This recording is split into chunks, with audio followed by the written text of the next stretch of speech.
to the end zone. Oh, what a catch! Devontae Smith, touchdown, Alabama. Watch out for Mr. Robinson. This kid is going to be special and is already flashing. This is Chasing the Natty, a college football fantasy podcast.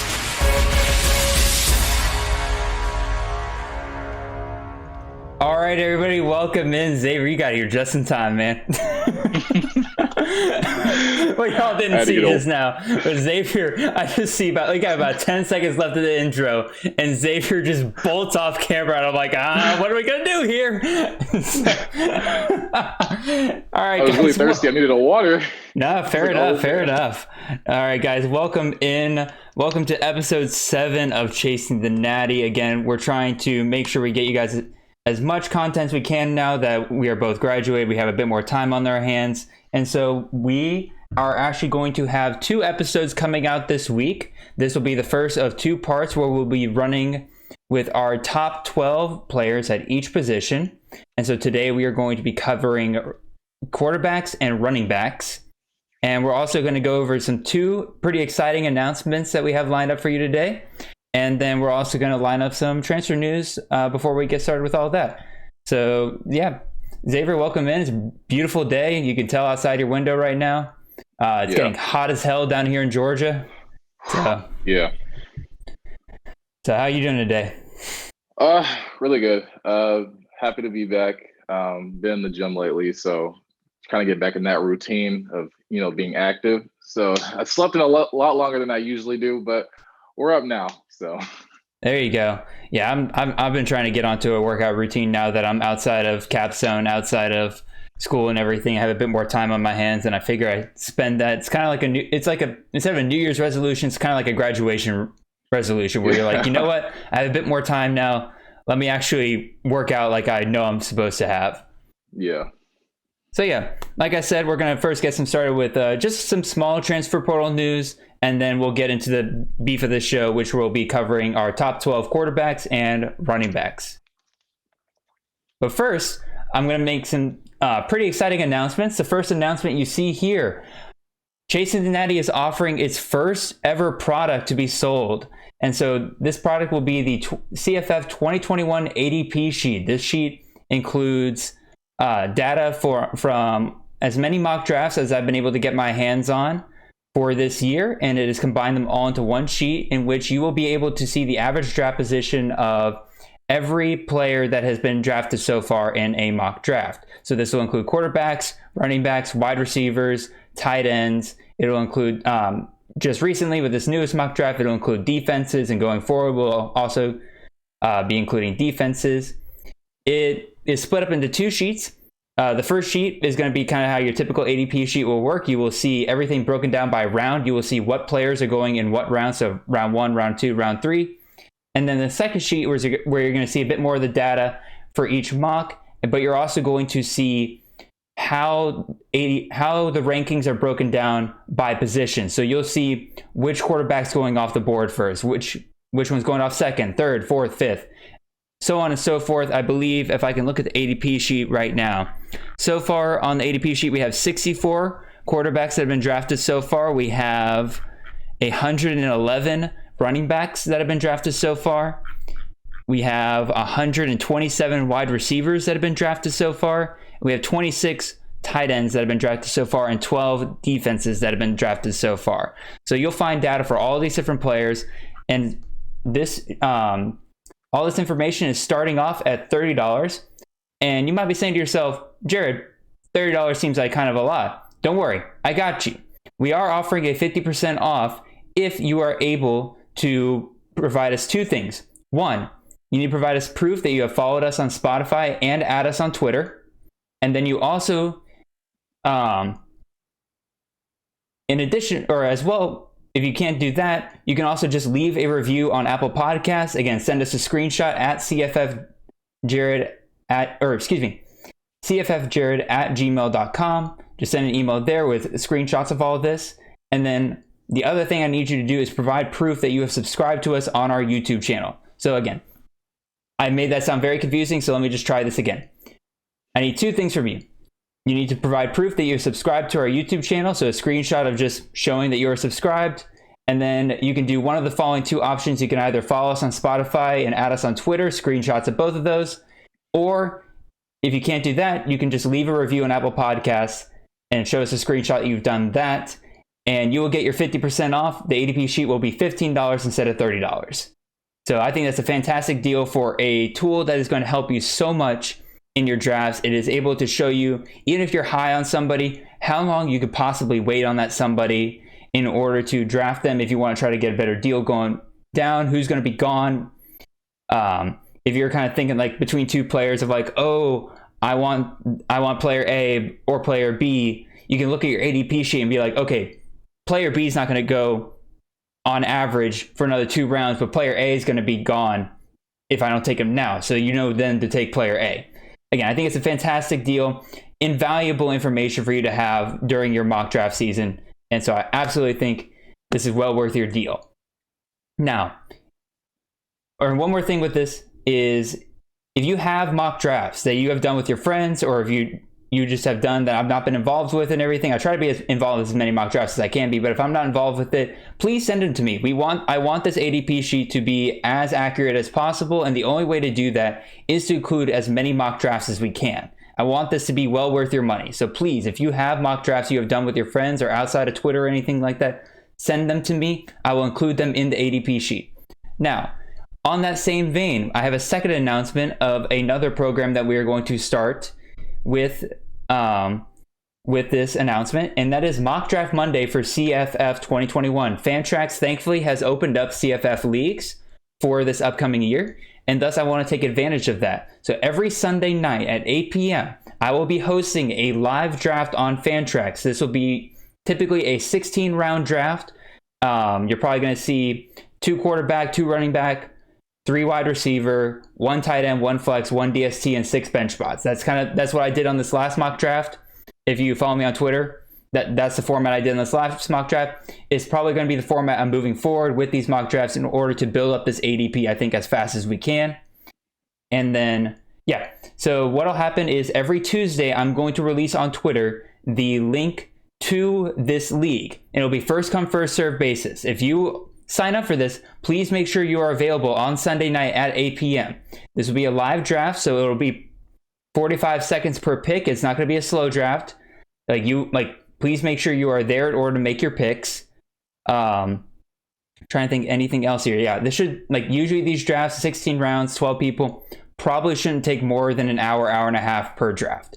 And so I would just want to have these drafts at least once per week so that we can build up this ADP. And also, like I said before, make that ADP sheet that I am offering to you guys even more valuable as the season gets closer and closer. So, yeah, those are the 2 really big announcements. Xavier, is there anything else you wanted to add here? No, I think you covered over everything. All right. So with those 2, in my opinion, very exciting announcements out of the way, let's go ahead and get into some transfer portal news. It's time for transfer portal news. All right, so I'm going to admit to y'all, I heavily considered not including transfer portal news into this week's episodes, mainly because it was kind of a slow week in the transfer portal. However, 2 names did kind of catch my eyes, and I did feel like they deserved to be talked about tonight. And so the first name I'm going to put up here is Darwin Barlow, who is a running back from TCU, who has announced that he has entered the transfer portal. There has not been any indication as to where he is going yet. So Xavier, before I say my piece, is there anything you want to say on Darwin Barlow, you think? Not really. I didn't have him rated this past season as a running back that I was actively looking out for. But his backup, I know you're going to speak out a little bit more on, is really the interesting story about this with Zach Evans. So I'll let you speak on that. But nothing much about Darwin Barlow per se as it pertains to him. Yeah, so Darwin Barlow is not a bad running back by any stretch of the imagination. Last year at TCU, he had 73 attempts for 428 yards, which is good for about 5.9, almost 6 yards per carry. He had 4 touchdowns on the ground, 9 receptions for 44 yards, and 0 touchdowns through the air. So this is clearly a guy who can, on a Power 5 roster, can take the workload of a number one running back on a team, which makes it all the more interesting as to why he's now transferring out. He was the number one back on TCU last year. The two backups behind him were Zach Evans and Kendre Miller, both who had 54 attempts. Zach Evans went for 415 yards, which is good for 7.7 yards per attempt, and 4 touchdowns. Kendre Miller also had 54 attempts, 388 yards, and 4 touchdowns on the ground. So you're seeing, again, clearly Barlow is the number one back. He's transferring out now. So to me, that kind of indicates that Zach Evans might be bumping up this depth chart faster than I personally thought he was going to this season. And I'll admit, I was not really on the Zach Evans bandwagon for this upcoming year. I saw Darwin Barlow and Kendre Miller both in the same class as Zach Evans be splitting carries with him last year. I'm like, okay, if that's how it's going to be, I'm not going to have any part of Zach Evans. But now we see Barlow transferring out. I think Evans might be taking that step up and might be the number one back coming in. And so I think he's going to quickly bump up my rankings quite a bit, and I'm going to see him as a very draftable asset this upcoming year. What are your thoughts there, Xavier? Yeah, I feel the exact same way. Zach Evans, former 5-star running back, a lot of teams were pursuing him, and then ultimately he ended up at TCU, barring some off-the-field issues. But he was a great back in high school. He showed, promise at TCU, even though in his first few games it didn't seem like much. But then towards the end of the season, he started to come along and come into his own. So I'm really excited to see now that he's going to have more carrying opportunities. Then, I will be happily aboard the Zach Evans hype train. So, yeah, that's mainly my piece on TCU and their running back room for now. But I can't wait to see for the future. So I wouldn't mind drafting Zach Evans, and he's definitely shot up my rankings as well too. Of course, the biggest issue always going to be with TCU. There's lots of issues with Tennessee. The biggest issue with TCU in that running game is always going to be Max Duggan, who had the most amount of rushing carries last year with 116 attempts on that team. So he's always going to be limiting to those running back carries for that running back room. But again, if Zach Evans is as talented as we think he is, he's obviously going to be a huge part of this offense. And out of the 3 backs last year, he did have the highest yards per catch in terms of his receiving work. So he could easily be incorporated into that passing game if Gary Patterson wants to. So the other name I wanted to kind of bring up here was TJ Finley, quarterback at LSU, who is now transferring to Auburn.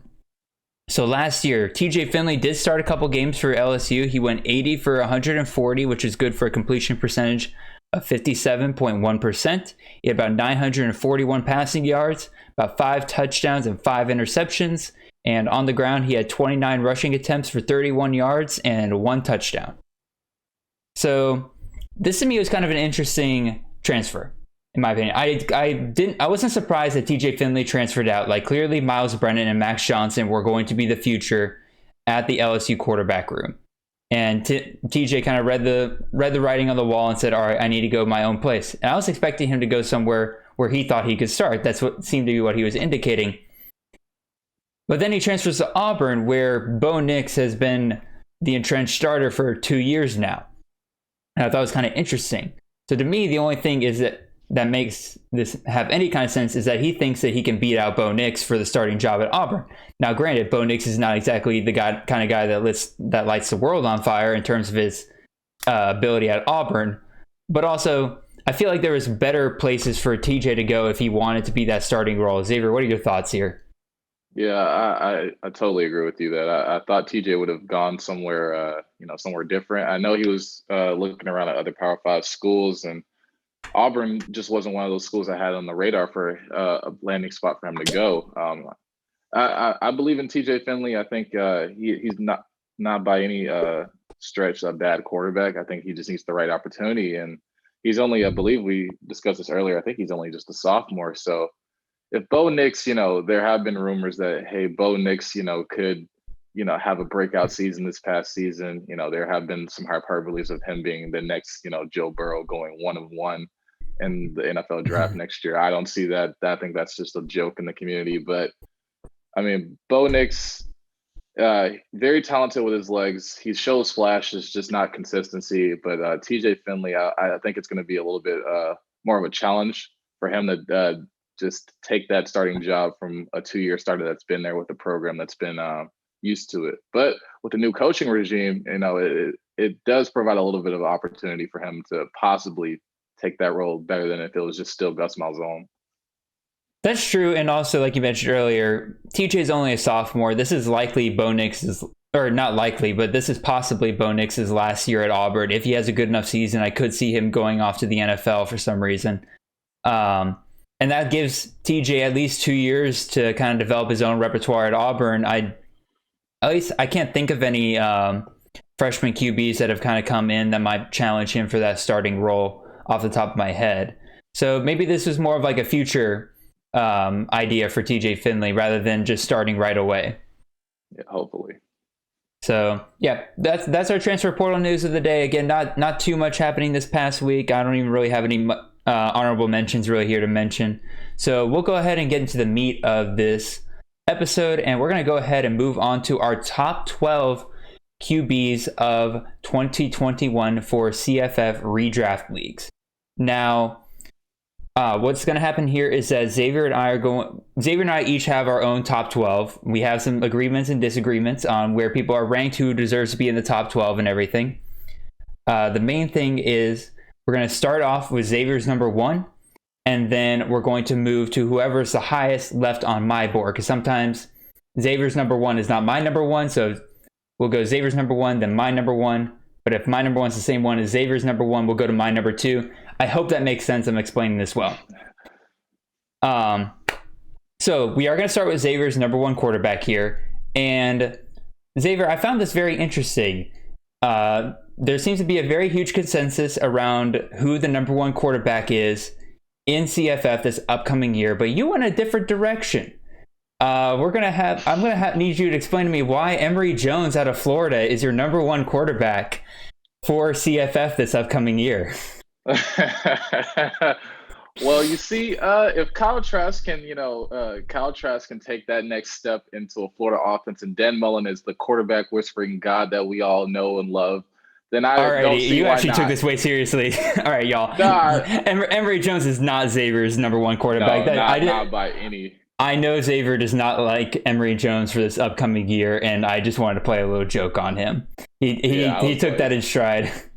No, I was ready to advocate for Emory Jones. I know there's some believers out there. You're going to have to make me a believer this season, but... Fair enough. Let's go with your real number 1, and that's the number 1 everybody has, and that's Malik Willis. I also have him at number 1. So Xavier, do you want to talk about Malik Willis here? But actually, before you do, I'm going to just name off his stats real quick from last year. So last year, Malik Willis went 170 for in 265 passing attempts for 2,260 yards. He had 20 passing touchdowns and 6 interceptions. And here's his rushing numbers, which is where his real value comes in. He had 141 rushing attempts for 944 yards and 14 touchdowns. So Xavier, do you want to talk about Malik Willis here? Yeah, like everybody's saying, that we're coming into this year, Malik Willis is the consensus number 1 pick, just even outside of the quarterbacks, just number 1 overall. What he can do with his legs, even his arm is not by any stretch a weakness in his game. He's proven that he can throw the deep ball. He can, have a decent completion percentage and get touchdowns with his arm and his legs. So just that dual threat ability alone, and then him being with the Liberty and playing in the conference that he plays in. You mean no conference? Basically no conference that he plays in. It's just there's just no reason for him not to be the number 1 pick, but based on his talents alone. And I think that's why everybody has him so highly. I mean, I was doing research and everything, and just the rushing numbers for Malik are insane. Like, I could not find a quarterback that was even remotely close to his rushing ability. I saw plenty of people that had over 100 attempts, but here's the problem. None of them were close to almost 1,000 yards rushing. That's where Malik Willis's value is going to get. And with that rushing ability came 14 touchdowns. Now, you can't count on touchdowns in an upcoming season because, touchdowns, we like to pretend they're predictable, but more often than not, you can't really predict those. But you can predict attempts. You can predict rushing ability, and Malik Willis has that. And he's pretty much the biggest surefire thing you could pick at number one and have an incredible quarterback for your team this upcoming year. Yeah. So we'll go ahead.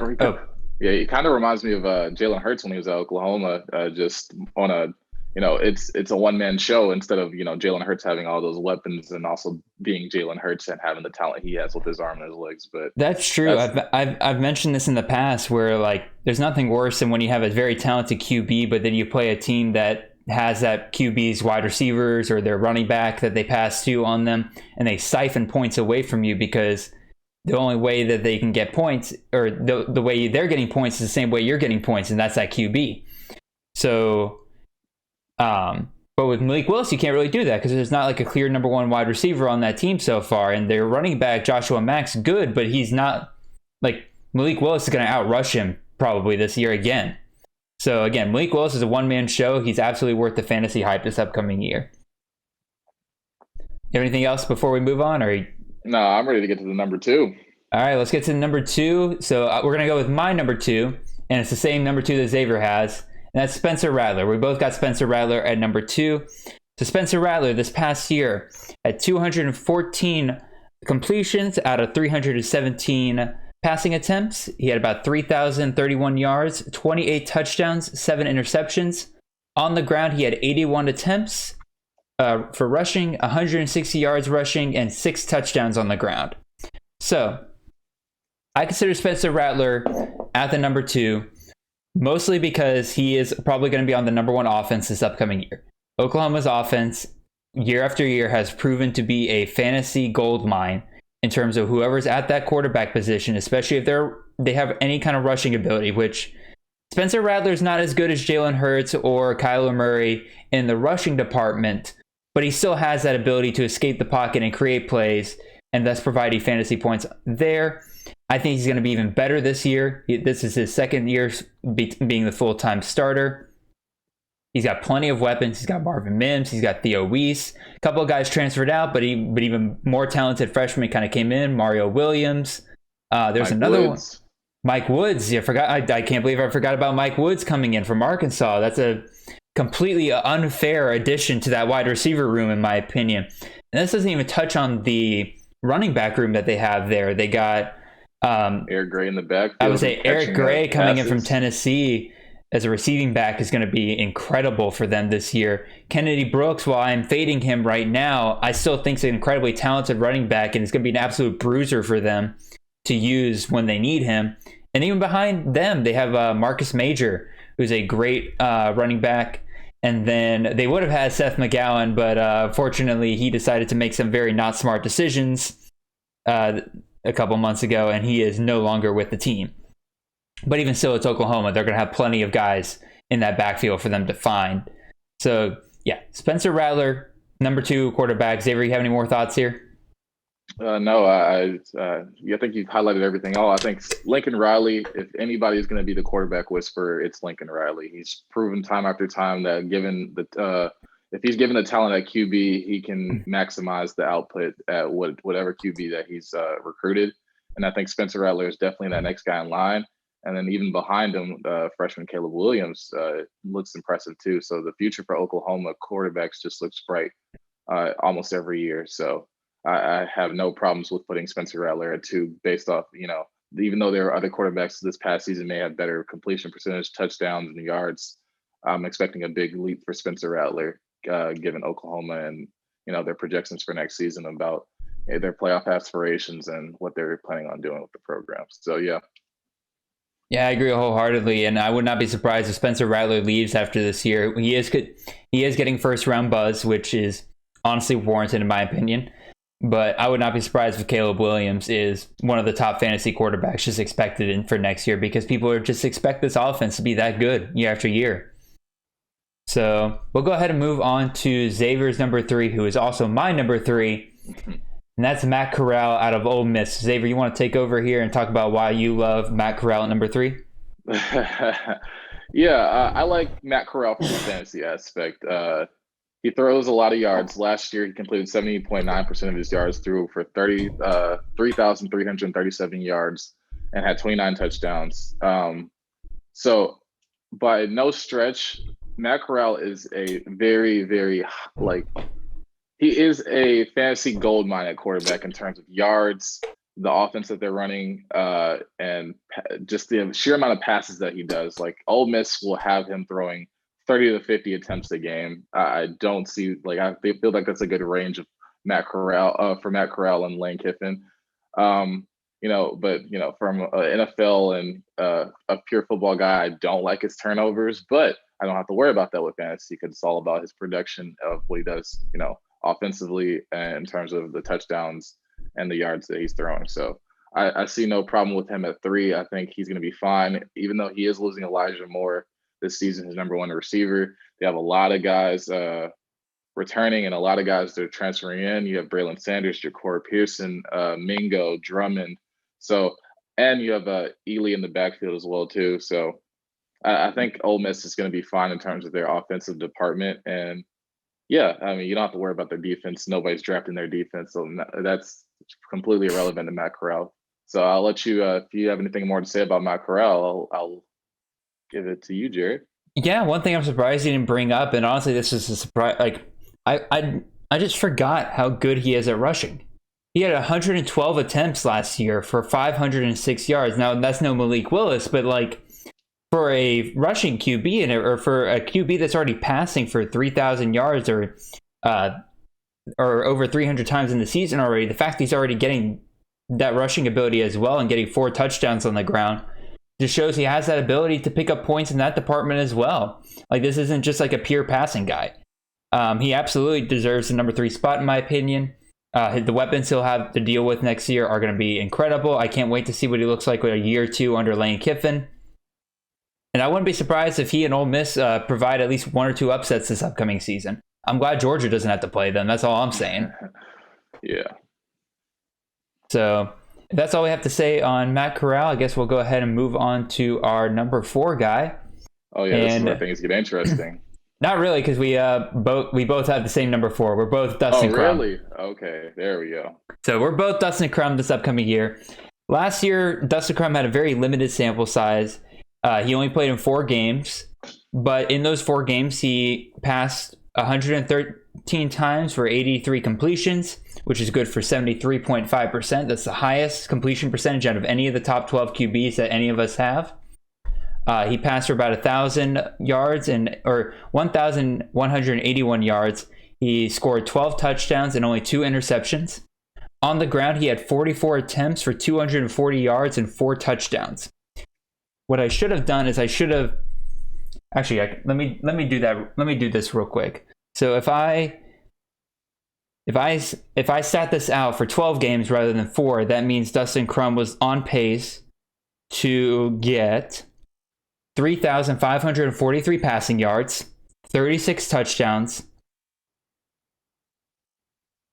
132 rushing attempts for 720 yards, and he looked like he would probably gotten 12 touchdowns on the ground. Now, granted, he was playing against mostly MAC opponents. Actually, he was only playing against MAC opponents last year, so you can't entirely say that he will absolutely get that production in every single game. That's the only reason why I have him down here at 4 rather than where I originally had him at 2. Looked at his schedule. He's got some tough games coming up this year, and he has not performed. I looked at his history. He's not performed well against Power 5 competition when it comes to Power 5 defenses.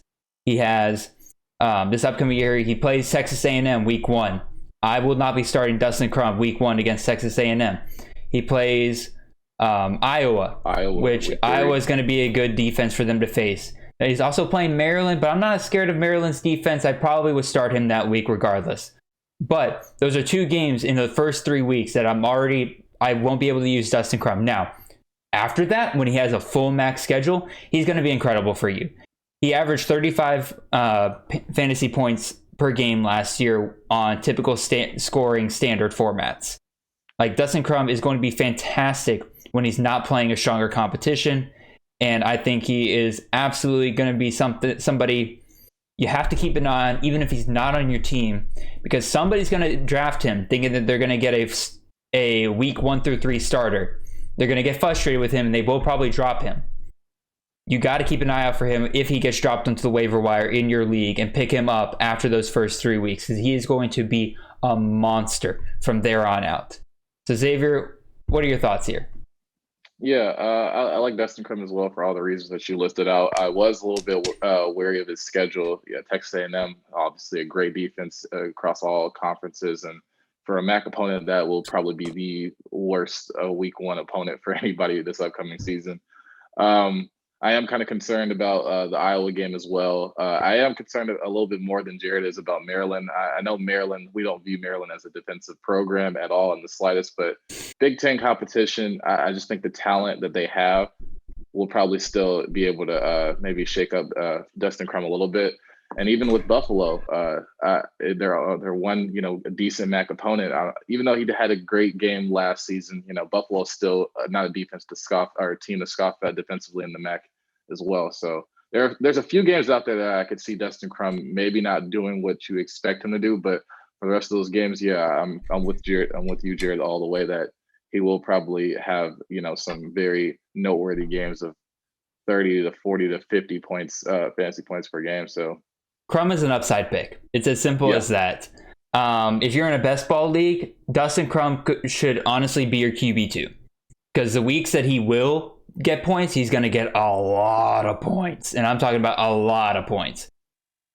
But again, in CFF, you don't get the best ball treatment every single week. So if you're going to draft Dustin Crum, you have to know which weeks to play him. But again, he's still going to earn enough points this upcoming year in fantasy to where he's worth being a top 4 QB off the board for the weeks that he is going to be on. Like the weeks that he's on are going to more than make up for those early weeks where he's going to might be a little bit less productive than he normally would be. We could also be wrong. He's like a 5th-year guy. He's probably played against tons of defenses at this point. He's learned his playbook to the point where he probably could never forget it if he wanted to. And so he could be good enough to beat these defenses that he's facing. Again, I'm not holding my breath on that, but it is a possibility. And if he is, he's going to, and you can get points on those weeks, Dustin Crum might be the number 1 QB overall by the end of the year. So that's my piece on Dustin Crum. Xavier, you have anything more before we move on to our number 5? No, I'm ready to move on to 5. Is this where we finally differ? No, we're both going DJ Uiagalelei out of Clemson. I believe it is your turn to start. So actually, let me read off his stats last year, and then I'll let you start. So last year he went. What was that? I was gonna say I got it. I can. You got it. All right, you got. I got the stats. You know what? I'll take a break. I'll drink some water. Oh yeah. So last year, DJ Uiagalelei. Jared always has to correct me because you had an extra lay in there, but you did well. It's too many lays in there. But I will eat out of the potato chip bag, and I will have DJ at 5. Last year he played. He had 78 completions on 117 attempts, 66.7% completion, 914 yards. That's about 7.8 average. And then had 5 touchdowns and no interceptions. And we all remember DJ playing in the game of Notre Dame when Trevor Lawrence had COVID for those 2 weeks. And also, I believe he played in the Boston College game or the Pittsburgh game? It was the Boston College. Yeah, the Boston College game where it kind of came down to the wire. But DJ showed his poise, showed that Clemson has a great guy coming in this upcoming year. A lot of people love his size and how, he looks like he's durable, has legs as well, too. So he's mobile. So I'm excited to see what he does with his legs and his rushing ability, because I know he has it from what I've heard about him in high school and coming into the Clemson. And from what we've seen, he seems like a poised passer. And with Justin Ross coming back from injury, that's going to be a great weapon for him. EJ Williams, Fred Latson Jr., Joseph Ngata could have a resurgence, even though he had a kind of disappointing season. And probably some more freshmen will probably come out of camp and maybe make their way onto the field this next season. But I think DJ is primed to have a good season. Clemson's still number 1 in the ACC. I don't see them, losing the ACC championship or by any way struggling. So I'm really excited to see what DJ does and just his projections and what he can do for the future. I'm looking forward to it, and that's why I have him as 5. Jared, what do you have to say about DJ? I mean, you touched on his rushing ability, and we saw some flashes of that last year. And last year, he had 28 attempts for 60 yards and 4 touchdowns. Now, 28 and 60, that's like 2 yards per carry and everything. So it's not the greatest in the world, but even so, the fact that he got 2 touchdowns out of it, I think shows that he, as only a freshman, he can grow from there and kind of hone in that ability. Can I give a hot take here? Yeah. DJ Uiagalelei is going to be a better fantasy asset than Trevor Lawrence ever was. Ooh. I wholeheartedly believe that, especially for this upcoming year. And I'll explain why. First of all, those 914 yards and 5 touchdowns that he got last year, 85% of that production came in those 2 games that he started. And so the fact is, you're already looking at a guy who is averaging 300 to 400 yards passing in each game. Trevor Lawrence, you saw, it looked like, or Trevor Lawrence, if you ever owned him, definitely had his weeks where he would only throw for like 250 yards. And then they would let the kind of run game kind of take over from there. However, that's where I think it differs this year. I don't trust the Clemson run game this year at all. Lynn J. Dixon, I'm avoiding in all drafts, no matter how far he falls in drafts this year. I'm not taking him. I don't know who that number 1 back at Clemson is going to be, and everything I've been hearing out of camp has been they are really, really scared about this running game, especially losing DeMarcus Bowman, who really looked like that next great Clemson running back after Travis Etienne. Right now, they have Lynn J. Dixon. Kobe Pace is a name that's kind of been popping up a little bit. Will Shipley, their 5-star, they just brought in this past year, but he's, from all available accounts, not ready to take over that bell cow role that Clemson needs. So I see them passing a whole lot more this year than they have in the past. And that's also just the way college football has been going. More and more teams are passing a lot more than they have been in the past. So I think Clemson's going to be giving DJ more opportunities to throw the ball this year. On top of that, that run game not being as trustworthy, I do think DJ will be a better fantasy asset than Trevor Lawrence ever has been. What do you think? I could maybe agree if we're going based off of this past season. I think Trevor's first season will kind of be hard to first starting season when he took over for Kelly Bryant will be hard to replicate for DJ. So we'll see. I mean, I'm with you about Clemson's run game, not being as strong, so they won't be able to run the ball that much, to where you had games where Travis Etienne was running for maybe like 300 yards, getting 2 touchdowns, and there was no point for Trevor to really throw the ball that much. I think that will definitely be the difference this year, where DJ will have more opportunities to throw the ball. But at the same time, I don't know. I feel a little bit hesitant about Clemson's wide receiver room a little bit, where Justin Ross is coming back from a serious neck injury. So, good things are coming out of camp. He's moving to, I believe, the slot position, if I'm not mistaken, which moves Ngata and Ladson out to the outside, probably. Yeah, the outside. So, I mean, these guys showed flashes, but they don't give me – I'm not really confident in them for, a reliable number 1 guy. Like, if Justin Ross had been healthy the whole entire time, I'd be like, it's Justin Ross. No.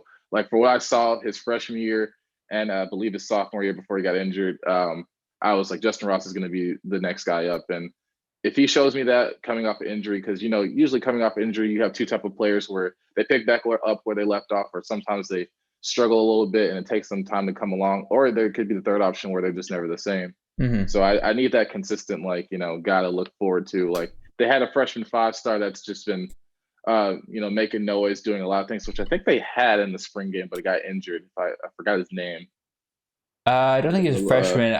Joe is the name that kind of comes to mind out of the Clemson spring game.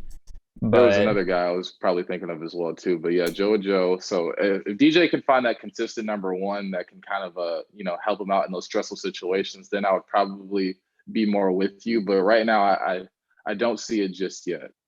I think DJ will, DJ came into a good for that Notre Dame game and the Boston the Boston College game. He had great receivers, great running backs. So he was just kind of primed to not to per se manage, because he did his job managing that game well, but he also played at a very high level. So that is fair. So we'll go ahead and move on to my number 6. We are finally differing here. So my number 6 is Sam Howell, quarterback out of North Carolina. And Xavier, you have Sam Howell at number 8. do. This past year, Sam Howell passed 348 times for 237 completions, which was good for 68.1%. He passed for 3,586 yards and 30 touchdowns with 7 interceptions. He had 92 rushing attempts for 146 yards and 5 touchdowns. So I drafted last year Sam Howell as one of my top QBs a lot in the leagues that I was in. And I cannot say it was a disappointment. However, it kind of felt like he didn't take that next step. Now, there were several factors that kind of played into that. The biggest one being, of course, the UNC running game coming out of freaking nowhere to produce probably the best running back tandem the sport has seen since Sony Michel and Nick Chubb. Like, Javonte Williams and Michael Carter were a force to be reckoned with this past year, and now they're gone. Sam Howell stays behind, but he's also missing his top 2 wide receivers in Daz Newsome and De'Ami Brown. But there's a couple things that happened last year, a couple of stats here that I do want to point out to me that showed that Sam Howell did grow. It's just he wasn't given the opportunity to pass as much because of the fact that the running game was so strong this past year. I'll give you an example. Between 2019, his freshman year, and 2020, his sophomore year. In 2020, he passed for 348 times. In 2019, his freshman year, he passed for 422 times. So he had a lot more attempts to pass this year. However, he passed for almost the exact same amount. In his freshman year, he passed for 3,641 yards. In his sophomore year, he passed for 3,586 yards. So almost the exact same amount of yards, but with 80 passing attempts less. So his average went up from about 8.6 yards per pass to 10.3 yards per pass. So that to me was encouraging. On top of that, his completion percentage jumped up. He was passing at 61% his freshman year. He brought that up to 68% this past year. And so those are a lot of good signs to me that Sam Howell did improve last year. It's just mostly that the success of the running game was the reason why he disappointed. Again, I say that with a question mark because it doesn't feel like a disappointment. It's just, it didn't feel like he took that next step, even though, as far as I can tell with the stats, he did. I think he's going to have a great year this upcoming year. He's got a couple of good receivers that I think he could work with Josh Downs, Joffrey Brown, who's actually I forget, he's the younger cousin or the younger brother of De'Ami Brown. So he's got some guys to work with. I think he's going to be great. Ty Chandler is going to provide a great receiving back for him to use as well. I don't think that running game is going to be quite as strong this year, so you're going to see Sam pass a little bit more than you have.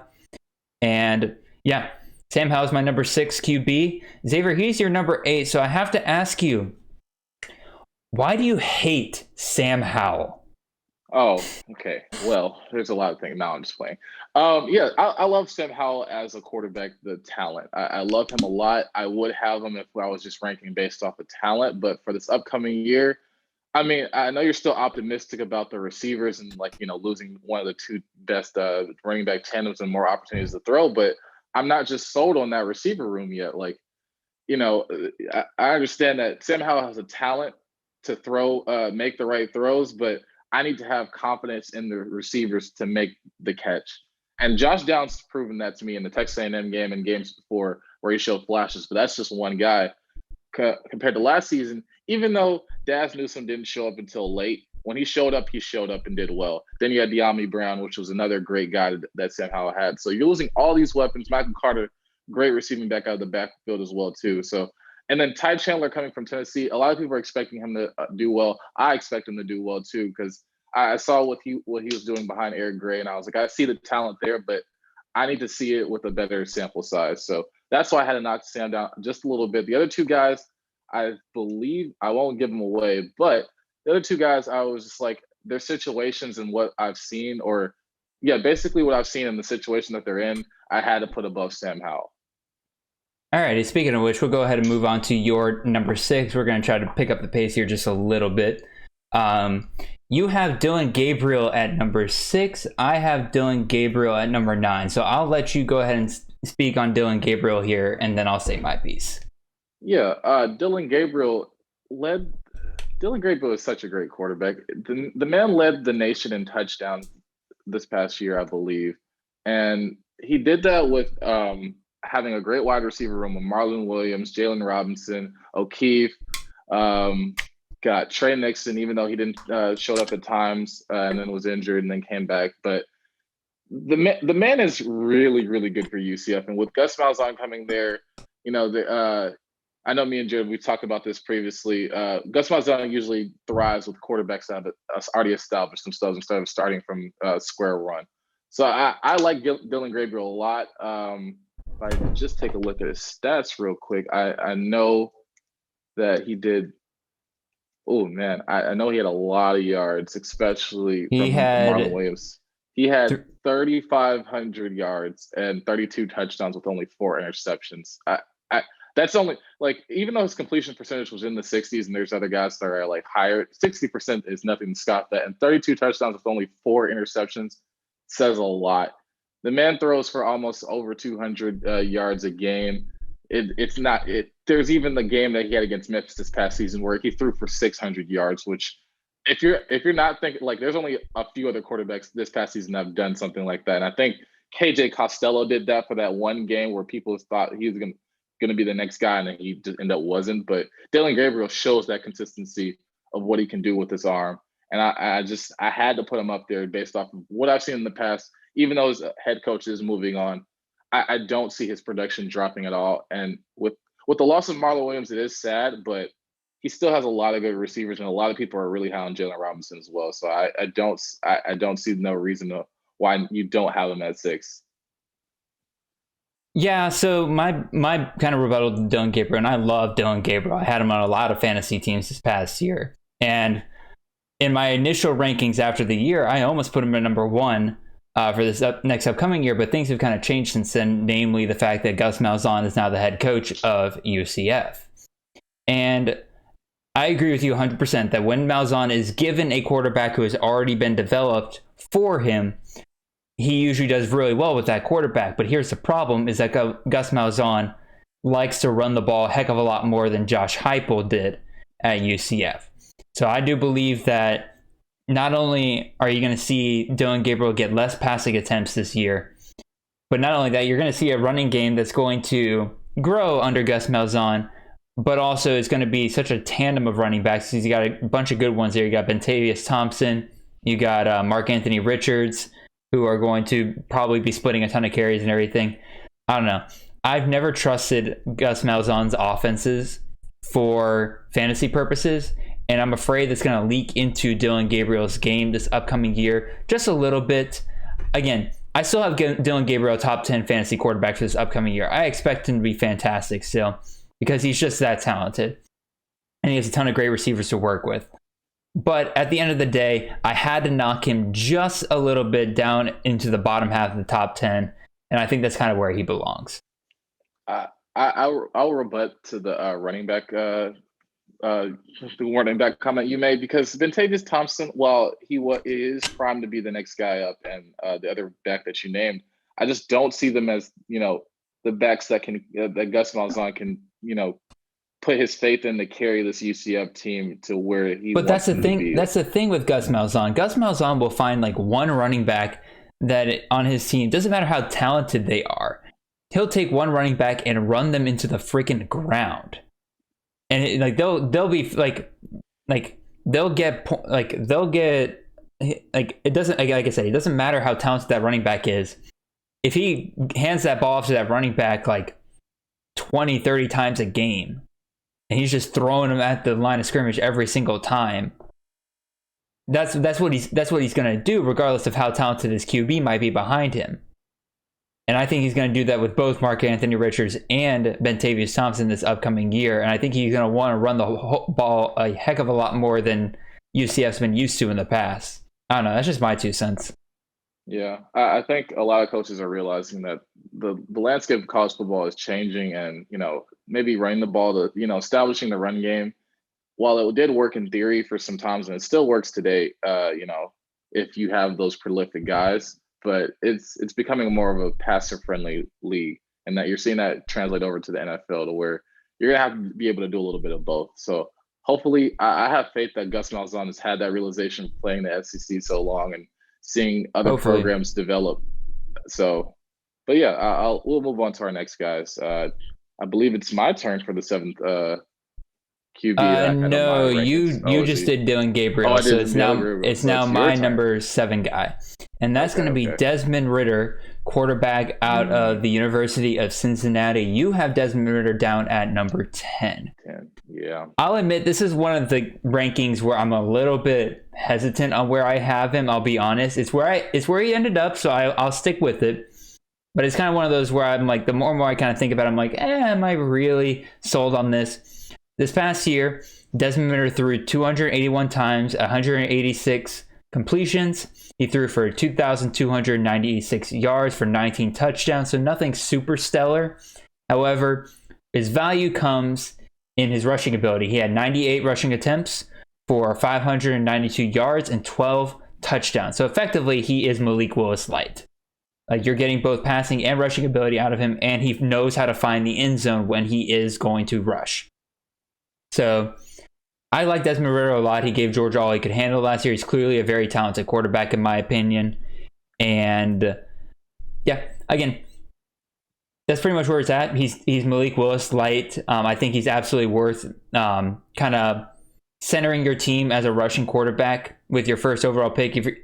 Afterwards, you might want to, if you spend your first quarterback pick on Desmond Ridder, I would recommend within that round, a round or two afterwards, taking a second quarterback in order to make up for any kind of slight inability Desmond Ridder might have as a top quarterback. But again, like Dustin Crum, Desmond Ridder is an extremely high upside QB. In those games where he is going to rush all over the field, he can get you upwards of 40, 50 points in a game.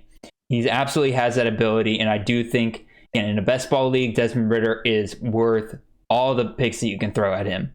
So yeah, Desmond Ridder's at my number 7. Xavier, what are you thinking here? Yeah, he is essentially, I like the comparison to Malik Willis light. I just have him a little bit lower because there's some other guys that I think their upside is a lot higher from where the situation they're coming into. These are 2 freshman guys that we'll talk about in a minute, but Desmond Ridder, by no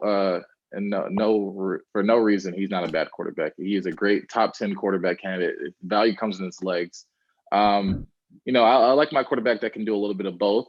He's not a bad passer in any regards as well, but his receivers don't really inspire me that much to where he's not getting, maybe the 300 to 500 yard games, which, back then, maybe if you'd have told me like 5 years ago, there are quarterbacks that are getting 500 games, maybe once or twice a season, I'd be like, that's amazing. That's unheard of. Now I'm kind of looking for those guys in these like high powered offenses. Like, all right, you have all these weapons, you're going to have to show me something so that's the reason I have him down at 10. I mean, I'm fine with him if you're taking him above maybe a few other guys that I'm about to mention soon. But I mean, because he is a proven product that we have seen. But these other guys, I'm expecting big things. Yeah, I think that's fair enough. Again, I'm not completely sold on my ranking. I like, as I was kind of thinking about it, I might bump him down just a little bit because I realized as I was talking, I'm like, I'm not sold on this at all. But again, his upside is to me where he's worth taking at the number 7 QB. We'll talk about your number 7 QB now. And for you, that you actually have somebody I don't have in my top 12. Now he's right outside my top 12. But you have quarterback out of Ohio State, CJ Stroud. And do you mind if I say his stats real quick? Because these are hilarious. Yeah. So last year, CJ Stroud passed 0 times for 0 yards for a 0.0% completion percentage and had 0 touchdowns. But he did have 1 rushing attempt for 48 yards and a touchdown. So Xavier, talk about CJ Stroud for me. Yeah. Ohio State just produces quarterbacks. He's a great guy, a 5-star quarterback coming in. Now they produce quarterbacks. Oh yeah, now they produce They produce college level quarterbacks, and maybe Fair. the NFL will see. But from going from Dwayne Haskins to Justin Fields to now the next guy up seems to be CJ Stroud with Ryan Day at the helm. I think they have a great QB coach coaching up these young guys and making sure that they get to this next level, because Ohio State's always in that in that conversation of having, one of the top quarterbacks.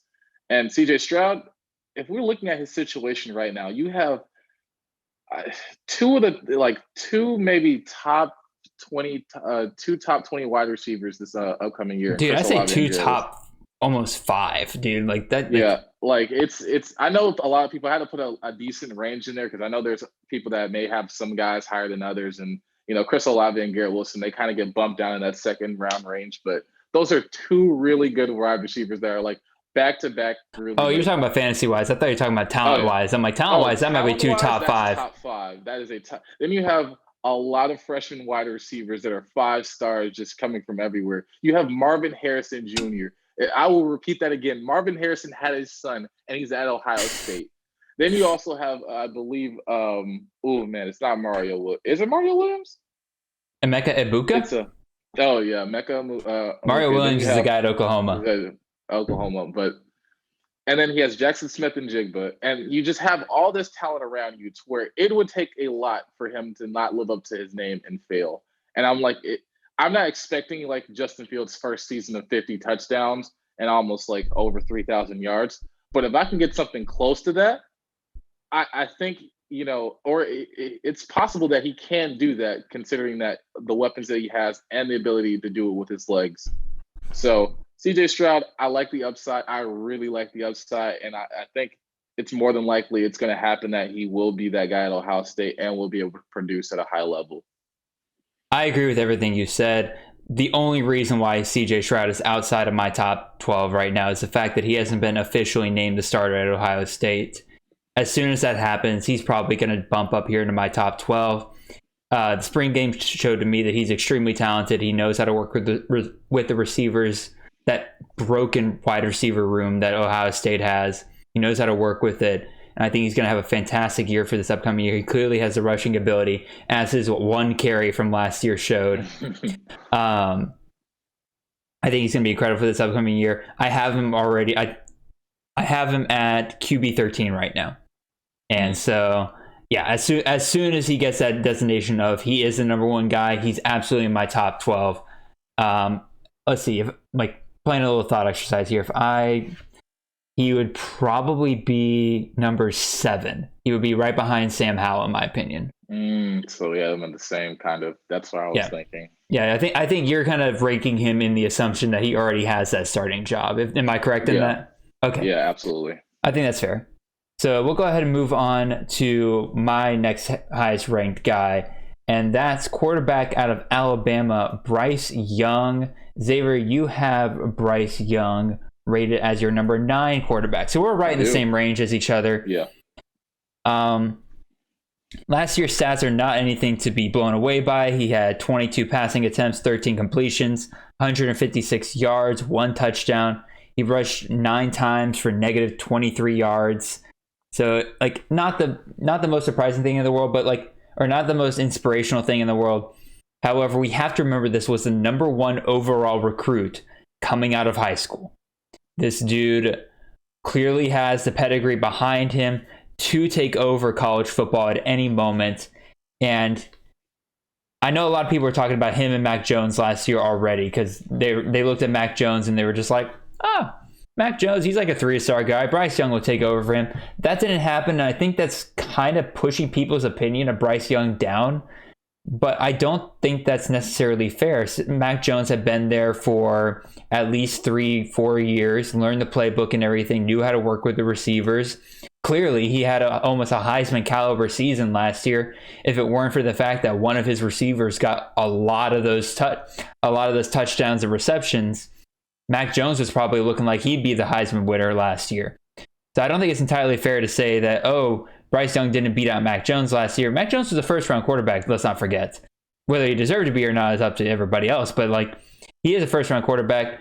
And I do think Bryce Young this upcoming year is going to take over college football with the wide receiving talent that Bama has.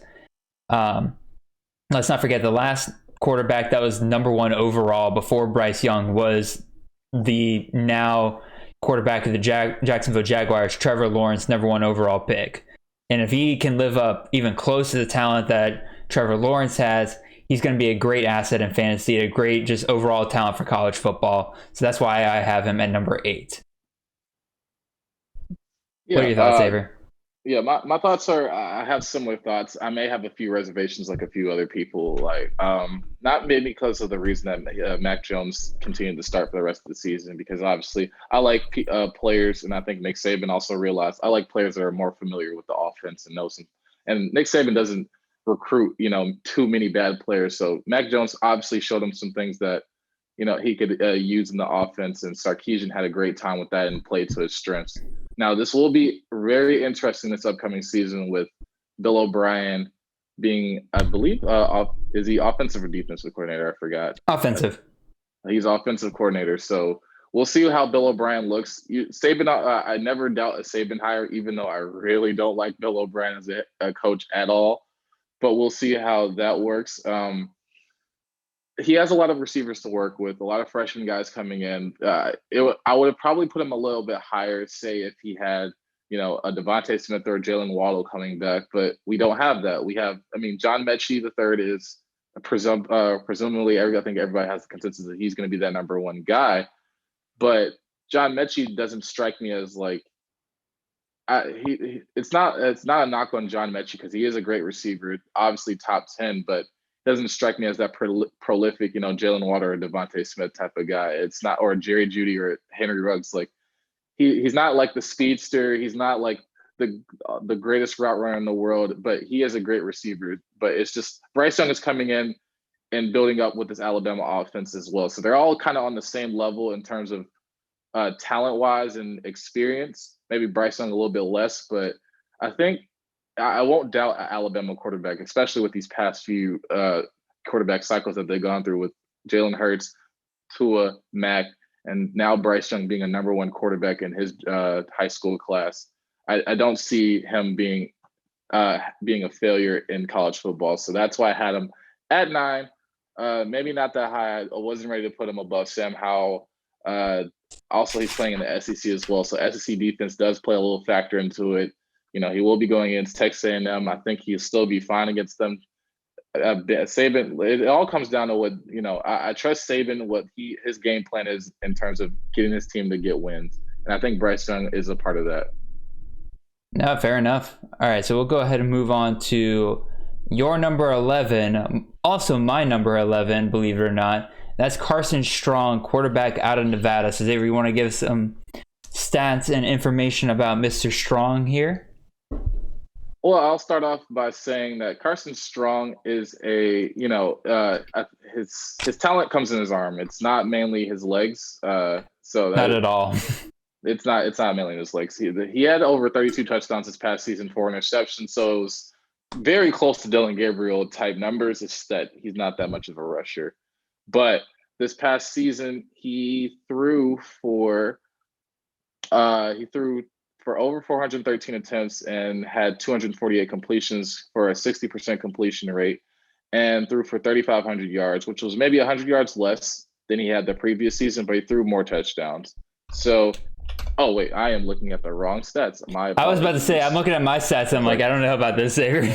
I was like, oh man, I don't know why that just happened. I apologize. Whose stats were you Carson reading? Strong I was looking at Dylan Gabriel, so I was like, this looks very similar. No, disregard what I'm saying. But yeah, I was like, yeah, his talent's in his arm. He throws for, a good amount each game, to where there's games where he'll throw for 50 attempts, and there will be games where he throws for 25, but he'll still have touchdowns each game. And he averaged 3 passing touchdowns per game last year, which is a great floor for you to have in a QB. Yeah, exactly. He had a 70% completion. Yeah, he's one of the best completion percentage quarterbacks that we have. 2,800 yards. It's not as great as like some of the other guys. That's why I kind of have him out of the top 10, because I'm expecting all these other guys to have maybe 3,000 yard seasons or do a little bit more than with their legs. But Carson Strong has a very, very loaded wide receiver room with Romeo Doubs, Cole Turner, the number 1 tight end on a lot of people's boards. Who's the second guy behind Romeo Doubs? I got many, dude. You got Tony Horton, kind of exploded this past year. Elijah Cooks, who was injured for most of last year. They just got Marquise Spiker, four-star transfer from Washington, just came to join that offense. It's a completely loaded receiving core, and it's perfect for a guy who's as talented as Carson Strong is with his arm. Yeah, and very accurate as well too. So Nevada is a team to look out for with Carson Strong at the helm. So that's why I had him at 11. It's just all these other guys I'm expecting to do a lot more. But Carson Strong, if this is one of your first quarterbacks taken, I wouldn't blame you. I think, even though he doesn't do a lot with his legs, what he does with his arm and the amount of talent that he has on his offense, even Toa at running back is a pretty good, culmination of the offense as well too, to get things moving for him. Is just, a testament to Nevada and Carson Strong as well. Yeah, no, I agree with everything you said. And probably the only thing I'd add is fantasy strategy wise, if you do grab Carson Strong, you definitely do need to then target a rushing quarterback for your second quarterback, because you don't want to be left behind and put yourself in a disadvantage with that. Now, Carson Strong can get the same amount of points as a rushing quarterback, but also you have to make sure you get at least that rushing upside with your second quarterback, I'd say, in case Carson Strong does kind of have a rougher day than you were expecting. So we'll move on from Carson Strong. We'll go ahead into my number 10 quarterback, who is Brennan Armstrong, quarterback out of Virginia. Xavier, you have Brennan Armstrong outside of your top 12. I believe you have him at number 15, if I remember correctly. I believe so. Yeah. I have 15. Yeah. Last year, Brennan Armstrong threw 268 times for 157 completions, which is good for a 58.6% completion. So not great. He threw for 2,117 yards. 18 touchdowns. However, his ability then comes from his rushing ability, where he had 126 attempts, third on the amount of QBs that we're talking about today. He rushed for 552 yards and 4 touchdowns. His value is going to come from that rushing ability. The fact that he gets 126 rushing attempts throughout the season is going to be a fantasy goldmine for you. Now, you're not going to always get touchdowns out of that. Like you can see here, you only got 4 rushing touchdowns.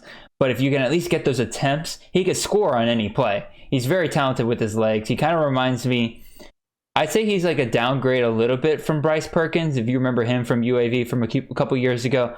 But again, he kind of provides the same type of quarterback to where he definitely has a very high floor, in my opinion, because of the amount of carries that he'll get every single game. And thus, I do absolutely believe that he is a very safe QB1 for your first QB if you then want to go for a higher upside guy with your second QB. So that's my argument with Brennan Armstrong. Xavier, what are your thoughts here? Yeah, I'm a little bit down on Brennan Armstrong. I think, there are better options available if you want to get a guy that's really strong at his legs. I think, DTR out of UCLA, I'd probably take over Brennan Armstrong as well, too. I know a lot of people may think otherwise, but I think, it's just the fact that he's, I have to rely mostly on his legs. And even then, I'm not that inspired by his completion percentage or Virginia's offense as much as well. I know probably his offense is basically, the entire Virginia offense is predicated on Brennan Armstrong. And with him just, basically running for his life and playing in the ACC, going against some of these tougher opponents, I'm kind of uninspired to have him. Like, I'm fine with having him maybe as that third QB, maybe. I mean, if people are hiring him, and I'll let them take him. But if I could get him at maybe my QB 3 or 4, I would be happy. But I just think that there's a lot of room for failure or just, just disappointment. So that's mainly what I have to say. No, I think that's entirely fair. All right, we'll go ahead and move on to our both of our number 12 quarterbacks. We have 2 different quarterbacks here. I'll go ahead and put them both on the board here. I have Derek King as my number 12 QB, and you have Grayson McCall out of Coastal Carolina as your QB. I'll say my piece on Derek King. You say your piece on Grayson McCall, and then we'll move on to some running backs here. Yeah. So Derek King, I know a lot of people are a little down on him because of the ACL tear, and I understand. However, everything I'm hearing sounds like he's rehabbing very well. He should be back for the first game of the season. He actually improved his completion percentage from his time at Houston. He's a lot better passer now. He passed for about 2,600 yards this past year for 23 touchdowns, 5 interceptions. But again, just like with Brennan Armstrong, honestly, he might be even better than Brennan Armstrong, in my opinion, is the fact that he had 130 attempts on the ground, had 538 yards out of that, and 4 touchdowns. Dude is electric. He can score on almost any play, and basically the only thing you'd be battling against him with in the season is the possibility of injury. And if you can get past that, D'Eriq King honestly deserves to be ranked higher than I have him here at 12. If it weren't for the injury, I'd probably have him once again number 7 behind Sam Howell. Sam Howell really kind of separates that tier for me in terms of the top QBs, it turns out. So that's my piece on D'Eriq King. Xavier, you want to talk a little bit about Grayson McCall? Yeah, Grayson McCall came out of left field for me. A freshman coming in Coastal Carolina. Coastal Carolina came out of left field for a lot of people this season. Nobody really expected them to do much, and all season long they proved the doubters wrong. And they got their bowl game that they wanted. They played well all season. Grayson McCall at the helm under center was great. I like his value with his arm and his leg as well, and I just like the upside of him being a freshman, having a lot of his weapons come back like Javon Healy, Isaiah Likely. Now his running back, believe, is CJ Marable left to go on to the draft, and then now he has to have backups of Reese White backups, but Reese White. So that's another great back. So I like Coastal Carolina's offense and all, and I like Grayson McCall at the helm, and I think he's only going to get better because it takes a lot for a quarterback to regress. And coming off a season like that and keeping the same coach and having that consistency, I only see just Grayson McCall for his stock to keep on going up. I also like the D'Eriq King pick as well. I drafted D'Eriq King last year. The ACL thing was just a little bit of my hesitation of like, I like you for your rushing ability, and I feel like you're going to be kind of limited in terms of like how much you're going to rush. But I do love D'Eriq King's arm. But now that there's that restriction of your legs, I'm just like, you fell out of my top 12, but you're still in my top 20. So, yeah, I have to admit to you that you putting Grayson McCall in your top 12 kind of surprised me a little bit, and it kind of made me pause a little bit and be like, do I need to reconsider this guy? And so I went back and researched him.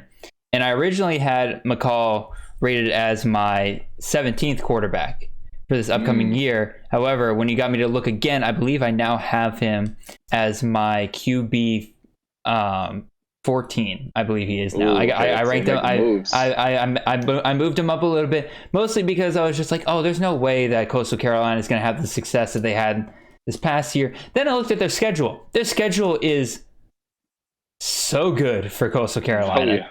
So I was like, you know what? I got to bump them up just a little bit. They're probably going to have some of the same success they had this past year. I think they're going to be a very good team again this year. So with all that being said, let's go ahead and move on to running backs. We are taking a lot of time here, but I think we're having good discussion. So we're just going to keep going with it. We'll probably go a little bit faster with this one. That's fine. So I'll go ahead. You started off the QBs. I'll start off the running backs. And so what we're going to do here is I'm going to start off with my number 1 running back for this upcoming year, and that's Breece Hall out of Iowa State, who you have as your number 2. So you and I differ on who the number 1 running back this upcoming year is, and I'm sure you'll get your piece. The Breece Hall this past year got 279 rushing attempts for 1,500 yards and 1,572 yards and 21 touchdowns. I believe he led the FBS in the amount of rushing yards he had this past season, as well as I believe the number of attempts that he had as well. His receiving work was also pretty great as well. He had 23 receptions for 180 yards and 2 touchdowns, so he clearly was getting work in that regard. Breece Hall, everything's coming back for this Iowa State offense. I see no reason as to why they should change anything up. And Breece Hall, I believe, is still going to be that workhorse back going into this year. Even their backup got drafted by the Vikings in the 4th round this year, so I believe Breece Hall is going to be a phenomenal back this upcoming year. He's just a big volume guy. I love what he can do. And so that's my piece on Breece Hall. So Xavier, I have to ask you, do you have Breece Hall at number 2 because you're lesser on Breece Hall than I am? Or is it more on who you have at number 1 is just so good in your opinion? It's who I have at number 1 based off of the talent and the new coach that he has and just the upside. Well, we'll go ahead and move on then. Do you have anything you want to say on Breece Hall, or do you want to go ahead and move on to your number one guy? I'll just say he's a touchdown machine. He gets his yard. He gets 100 yards a game. He's pretty consistent. I would have had him at number one. I really, really had to think about it, but I like the upside of this other guy. All right, so we'll go with your number one and my number three, and that is Bijan Robinson for Texas. Again, I have number three, Yes. so I'll let you say your piece, and then I'll say my piece. I'm saying this now. I think Steve Sarkisian is an offensive guru, and I think he will maximize the play of any offensive weapon, the best offensive weapon he has on the team, and I think that is Bijan Robinson. Like, Tom Herman did not do a good job of managing Bijan Robinson or that Texas coaching staff when he was there. And Bijan Robinson is a great bell cow role and also a great back out of the a great pass catcher out of the backfield as well. This past season, he had 86 attempts, 703 yards, and 4 touchdowns. But he had 15 receptions for 196 yards and 2 touchdowns. So it just shows. And then in his final 2 games, he had over 100 yards. The Kansas State game, he had 3 touchdowns, and he had a long of 75. So it was just enough for, I know that you have the talent. It's just that, the coaching staff and the offense is holding you back.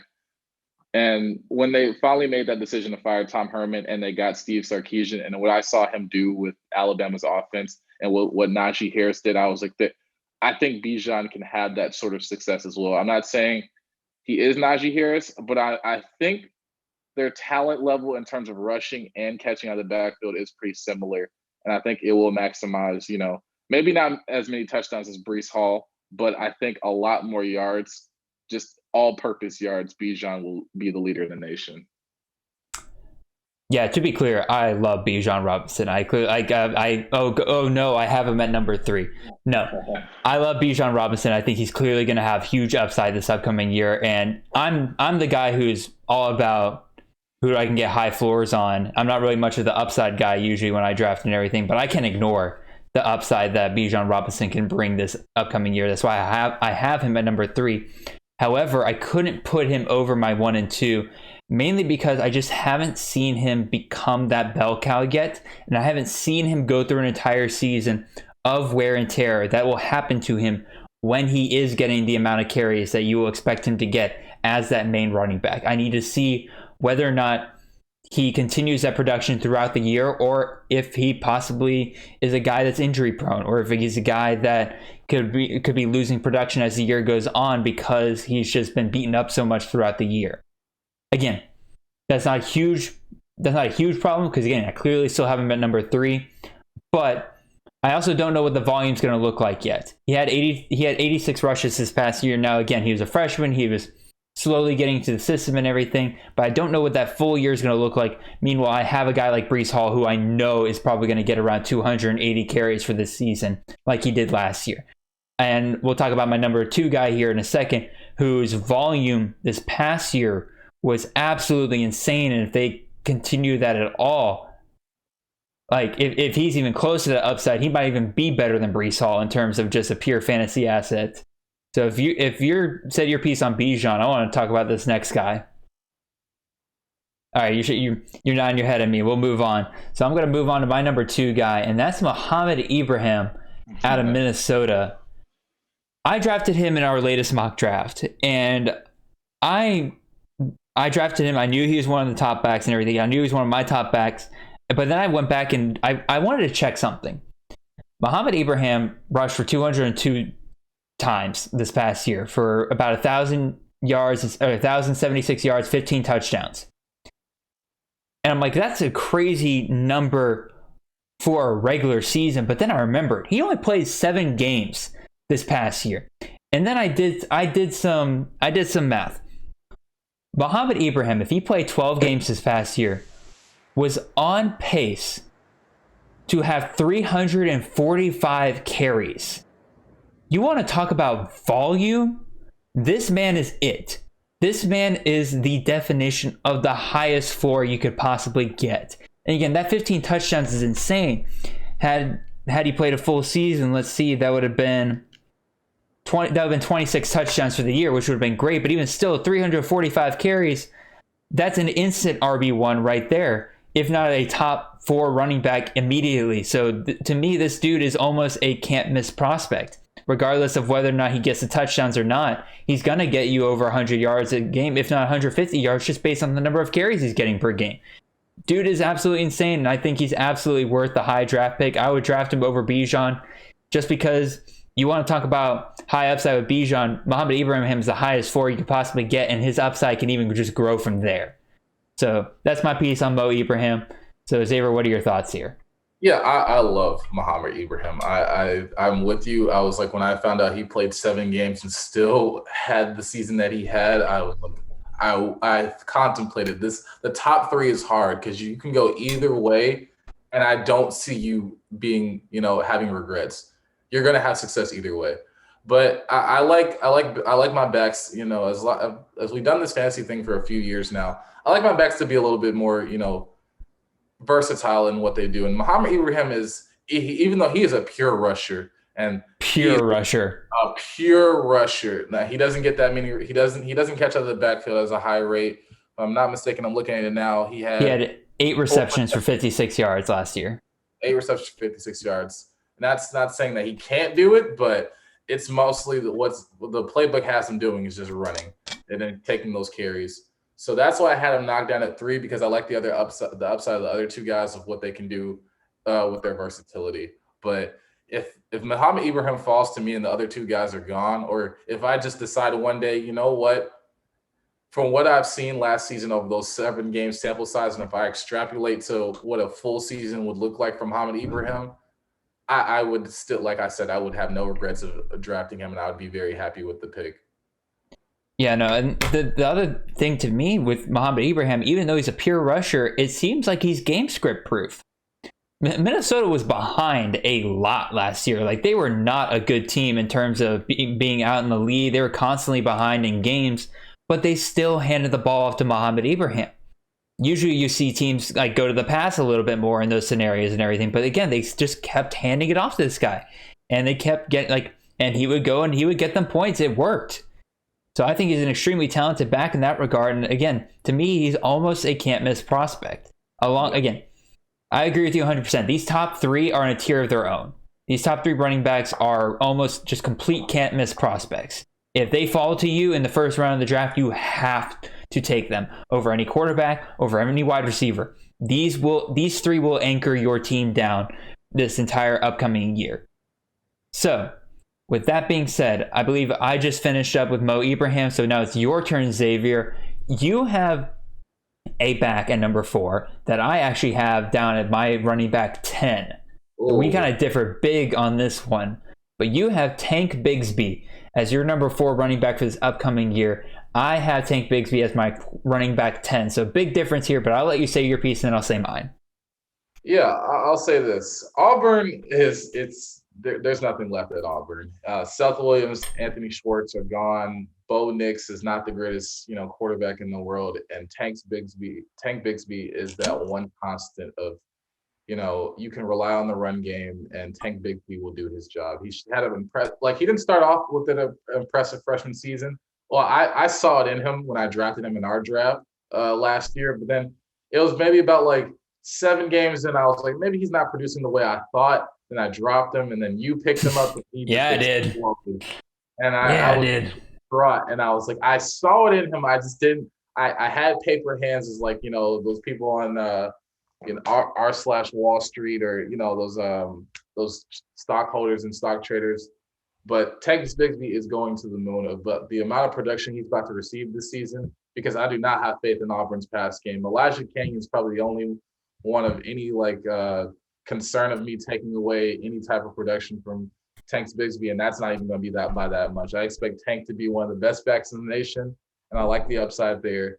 And I can understand having him at 10, because there are some backs are proven guys that are coming back for their sophomore, junior, or senior season that have done a lot more than Tank, but Tank has the talent to be one of those top 4 or 5 guys. So that's why I had him up so high. And I think a lot of people in the community as well do too. Yeah, I think the Tank is going to be one of those guys that's going to vary wildly from ranking to ranking. Like you said, He didn't have a full year this past year. It wasn't really. It was more towards the second half of the season where you really started to see him take over in that offense a little bit more.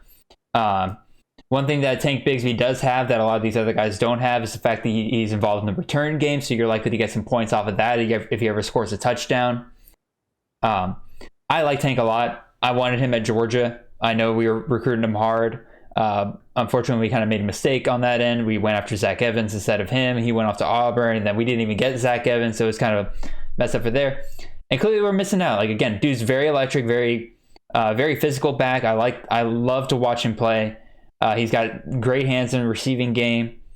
Again, like you kind of touched on before, and it's just me as a person where I like to see proven guys, and Tank Bigsby is good. I like him a lot. There's a reason why I have him in my top 12 running backs. My problem is I just haven't seen the full picture yet. And with some of these other guys, I believe I have the full picture going forward into the season. So I will say this. There is a 1% probability that I put him in my top 5 because of his name alone. He probably has one of the best. If you're telling me I have a running back that is named Tank Bigsby, I want him on my team no matter how bad he was going to be. I was like, you have no other option but to succeed. Your parents. Yeah, you're right. You're right. Maybe yeah, you're right. I'm bumping him up. I'm bumping up. You've convinced me. Alrighty, we'll go ahead and move on to my number 4 running back here. And to me, we're talking about proven guys here for me. And to me, Sincere McCormick is that next best back as a proven back this upcoming year. Let's see, you have him ranked down at number 8. Xavier, you're breaking my heart on that one. 8? I know. So last year, Sincere McCormick, and I will say this number very slowly, rushed 249 times. That is that in a technical term, that is a crap load of carries. I can't curse because I want this to be a family-friendly podcast, but you know what I was going for there. That is a crap ton of carries this man has. He rushed for 1,467 yards and 11 touchdowns this past year. Again, touchdowns it would be desirable if they could go up a little bit. I know he got siphoned a lot by Frank Harris, the quarterback there at UTSA. So if he could just up that touchdown production, he would be in that same tier to me as Bijan Robinson, Mohamed Ibrahim, Breece Hall. Dude is electric. I love watching him run. He also is involved in the receiving game. He had 20 receptions for 131 yards. No touchdowns out of that. Again, if he could just up the amount of touchdowns, he would be an instant top 3 back for me. I love watching Sincere McCormick, but the important thing is that he gets the volume. The volume is there for him, and to me, absolutely is worth a top 4 running back position for this upcoming year. So Xavier, what are your thoughts on Sincere McCormick, and why do you have him so dang low? It's the touchdowns thing. It has to be the touchdown thing. I understand that he's getting the volume at what he's carrying, but I need my touchdown points. And I just Frank Harris, he's coming back for another season. I know UTSA. It's basically just it's the Sincere show, but yeah, I need to see more out of the touchdowns. That's why I have him so low. The other guys I have higher, I know are either going to have more touchdowns this upcoming season, or either coming in positions where there's going to be a lot of vacated carries and touchdown attempts. So I had to bump Sincere down mainly because of that, because I'm like, look, you can't keep on teasing me like this. Like, I love what you're doing, and I'm glad that you're getting the amount of carries and yards, but I have to see you get in the end zone. So that's why I had to bump him down just a few. Yeah, fair enough. But again, to me, the volume is going to be the important thing at the end of the day, because again, like I said before, you can't predict touchdowns, but you can predict carries. And I see no reason why Sincere McCormick should be any less, if not more, than what he had last year. And I think that's going to be more than enough to provide a RB1 for your team. So we'll go ahead and move on to your number 5 running back here, and that is Kyren Williams out of Notre Dame. So Xavier, what are your thoughts here? And I'm going to put mine up. I have him at number 7.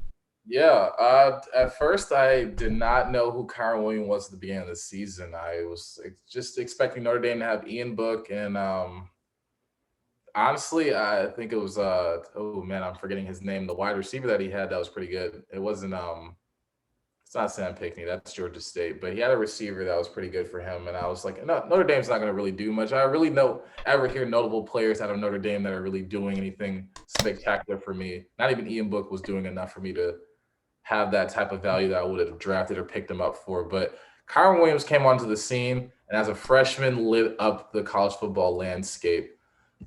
This dude had 211 attempts in his freshman season, 13 touchdowns on the ground, and over 1,000 yards. And receiving yards, he had 35 receptions and 313 yards and 1 touchdown. So the man can do it all. And the fact that Notre Dame is in this sort of post-Ian Book, I don't even know what to say. Like, I don't expect Notre Dame to be, any type of, not to say like college football playoff relevance in a while, but like, they're always kind of in the mix. I don't think in these next few years, unless they get a really good quarterback and maybe some more receivers, they won't. But I believe Kyron Williams will still keep them relevant in terms of what he does on the field. He does it all basically, and I expect him to get even more carries this next upcoming season and to get even more touchdowns. And I know it's hard to project touchdowns, but when the man is literally catching, running, doing everything, if he could throw the ball, I'm pretty sure he probably would do that too. So I'm really high on Kyron Williams. I love what I saw. I even love what I saw in the Alabama game. Even if they were getting blown out, Kyron Williams still proved to be that diamond in the rough. So that's why I have Kyron Williams at 5. I agree with a lot of what you say. And if Jack Cohn is the quarterback going in for Notre Dame this year, I expect Notre Dame to run the ball a lot. Yeah. And I do think he'll be more than worth his value at that point. Again, that's why I still have him in my top 7. A couple of things that worry me that kind of make him a little bit lower than what you have for me. One is another running back on the team. He's a 5-star named Chris Tyree, who got a lot of production last year, and I was really scared. I owned a share of Kyron Williams last year, and I was really scared at one point that Chris Tyree was going to slowly but surely kind of siphon away his production as the year went on.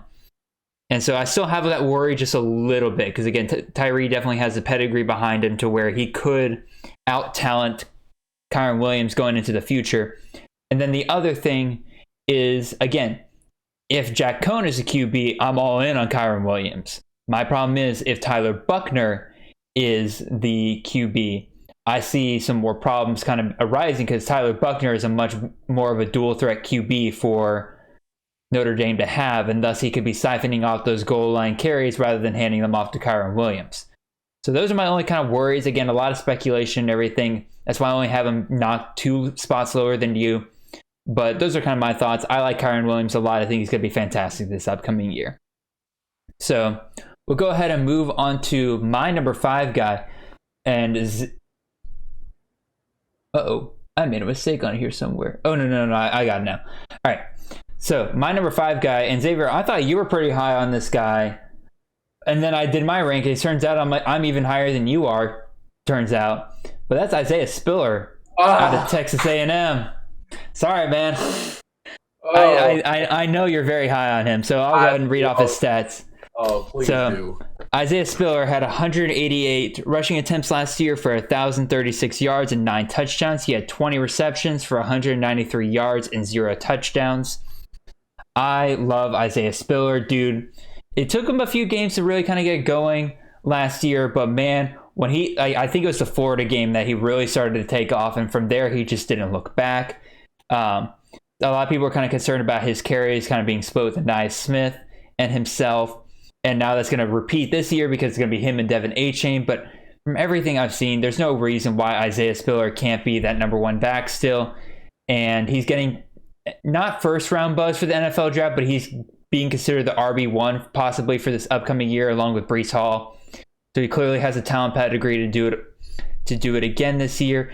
And I am not inspired so far by Haynes King. I don't think this is going to be a very pass-happy offense that they're going to be running with. So I think they're going to be relying heavily on Isaiah Spiller and the running game that they have. And I think he's going to probably get even more carries this year than he's gotten in the past years. He got 188 carries last year. I wouldn't be surprised if he broke 200 this upcoming year, especially if they're going to take on Anais Smith and put him more into a receiving role than a typical RB role. So I like Isaiah Spiller a lot. Xavier, I'll let you say your piece because you're high on him as well. I'll give a small anecdote. I know we're pressed on time, but I remember in our little, we have a personal 4-man draft of just our really close friend group. Yes. And I remember in our draft, I noticed I was like, I thought I was doing well, and I looked at our running back room situation, and I was like, oh my gosh, somebody's gotten Najee Harris, Travis Etienne, Chuba Hubbard at the time, which was number one consistent, was gone. And I was looking at my room, and I was like, oh God, I need to get a number one guy fast. And I was not inspired by my Isaiah Spiller pick in the beginning. I was like, I mean, I understand this. Believe this is the sophomore season that he was coming off of, and now he's going into his junior season. So I was like, I don't feel really inspired by Texas A&M at the time. I knew they were going to be kind of good. I didn't expect them to be this good. And I was like, man, what am I going to do? And so, like, it was a few weeks in, I was like, he's doing all right. 88, maybe he's like some 88-yard games and stuff like that, getting a few touchdowns, but nothing like to the level of Travis Etienne or Najee Harris. And then after that Florida game, I was a Isaiah Spiller faithful. I never had a doubt in him ever again. He had me that one scare where he got injured in the game and was gone for like maybe a week or two, and A-Chain came out, and A-Chain got on my radar a little bit too. So that's why I am kind of concerned about this season, about like A-Chain is too much of a talent to keep off the field, a track star at Texas A&M as well too. So I think it's like, I still think Jimbo is going to give the consensus to Isaiah Spiller in terms of you earn this role, you'll still get the majority of the carries. But I think, if A-Chain was not there, Isaiah Spiller would definitely be probably in my top 4. Yeah, I would agree. If A-Chain wasn't there, Isaiah Spiller would probably be a top 3 back for me this year. Yeah. Like you said, is not inspiring, so I expect him to run the ball a lot. Yeah, I would definitely agree. So we'll go ahead and move on to your number 7 running back here, and that is Kevin Marks Jr. out of Buffalo. I have Kevin Marks down at number 8. So I'll let you say your piece on Kevin Marks. Yeah, he is, how do I put this? He has big shoes to fill. You have I think this is probably Buffalo's best player since on offense. I don't even know if they have anybody offensively relevant in a while, but I know there's a few great defensive players to come out of Buffalo. I believe Khalil Mack came out of Buffalo at one point. But Jared Patterson was a once in a generational type college football player. And to fill that role and the amount of like carries that have vacated, Kevin Marks has big shoes to fill. But when he did get on the field, he showed a lot of promise. I'll just read off his stats. He had 112 attempts for 741 yards, had 7 touchdowns, and for a guy to be in the top 10 and to have those type of stats, you're maybe wondering like, yeah, I mean, it's good, but is it really top 10 good? Considering what Jared Patterson had, I'll just look up what he had. I know it was insane. And he had 144 attempts, if I remember correctly, but he had 19 touchdowns. Like, Kevin Marks was not far behind Jared Patterson. And so now Kevin Marks takes over as this full number 1 back. Yeah. So with him having that starting role, I expect probably the attempts to be even higher than Jared Patterson, because I don't think Buffalo has a number 2 back like Kevin Marks was to Jared Patterson. So I'm expecting a lot of their offense to be predicated off of him, and that's why I have him so high. Yeah, no, I agree with a lot of what you said. Again, the main things, like Kevin Marks, honestly, would be a top 5 back for me. It's the main thing right now is the coaching change that was just done with their coach being hired away to Kansas, which I'm very excited to see how that develops. But I need to wait just a little bit to see how this new coaching staff handles a change. Are they still going to be like the Buffalo of the previous years where they're handing the ball off to a guy 20, 30 times a game and you're going to see a ton of production? Or do they kind of try to go a different direction? We'll see. I still have faith that they're going to keep him as a top running back for this upcoming year. So that's, again, why I still have him in my top 10. Yeah. Also, it's the Mac. And it's the Mac. And if I remember correctly, Buffalo doesn't have a super hard Power 5 team that they play this upcoming year. You might want to fact check me on that. Yeah, I don't think so either. But with it being Mac, so Mac players are always a good bet. Absolutely. As I'll talk about here in a minute. But first, we're going to go to my number 6 guy, and that is Ronnie Rivers, running back out of Fresno State. Now, Ronnie Rivers has been at Fresno State for several years. And this past year, to me, kind of showed the culmination of all the time he's been waiting, all the time he's kind of been building up his reputation these past couple of years. In 6 games last year, he had 100 attempts for 507 yards and 7 touchdowns. So if you expand that to a full season, you're looking at about a 1,000-yard rusher, 14 touchdowns through the year. So very good. But here's the thing. Like Kyron Williams, here's where his ability comes in, and that is his receiving work. In 6 games, he had 27 receptions for 265 yards and 2 touchdowns. So if you expand that out throughout the whole season, that's 54 receptions for a full 12 game season. That's insane for a guy, for just a running back. And if you are in a PPR league, Ronnie Rivers should honestly be even higher than I have him here at number 6. He'll probably be, he might be one of the best backs in the game outside of maybe Bijan or honestly, PPR wise, Bijan would probably be number 1, and then number 2 would be Ronnie Rivers. I love Ronnie Rivers, what he did for me last year. I picked him up late in one of the leagues that we actually had Mountain West teams, and he helped save my butt in several games kind of going late into the season. So yeah, I like Ronnie Rivers a lot. He's my number 6. Xavier, what are your thoughts? I like Ronnie Rivers as well. He's probably not that high. You have a number 11. My bad. I forgot to mention that. Yeah, I have him at number 11. I think there's some other guys that I value a little bit higher. I do like his receiving work. I think who I have above him, one of them is a really good pure rusher, and the other one is another guy that's similar to Ronnie Rivers as well. But I just maybe have him a little bit, just a little bit higher, give him a slight nod. But Ronnie Rivers is by far, by no means a bad running back in terms of if you get him in the top 10. So if he falls to you, yeah, absolutely take him if you're in a PPR league. I think with a full season, he definitely would be a lot higher for me.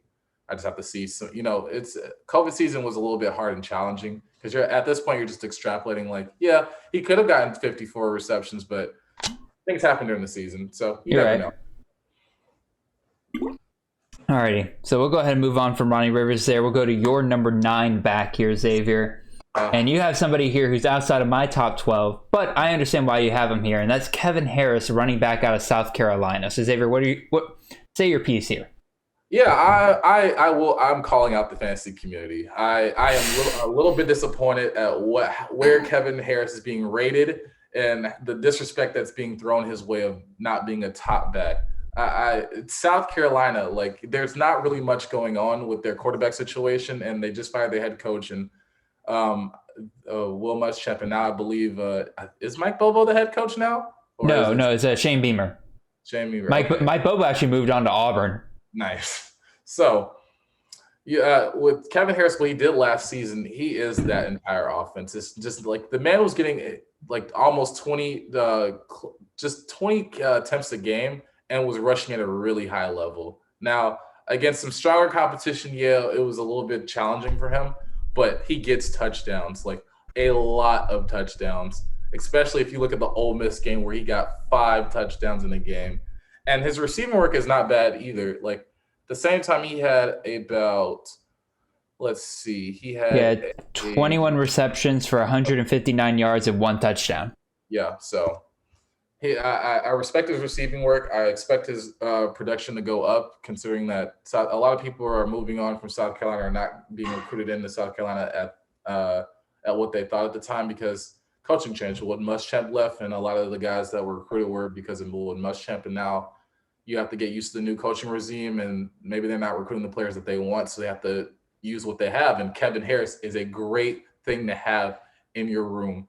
So I love Kevin Harris a lot. I expect his production to go up. I think he's one of the best backs in college football in terms of being a pure rusher and also showing a little bit of his receive.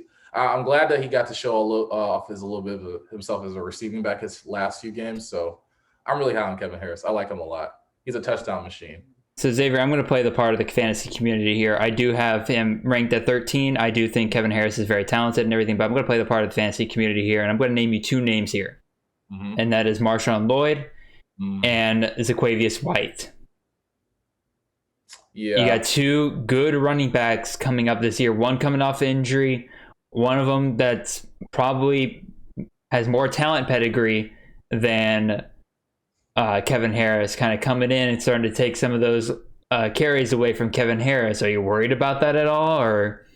Honestly, I'm not. If it was more of like a season where Kevin Harris showed flashes of what he could be, but Kevin Harris had over 1,000 yards, had 15 touchdowns.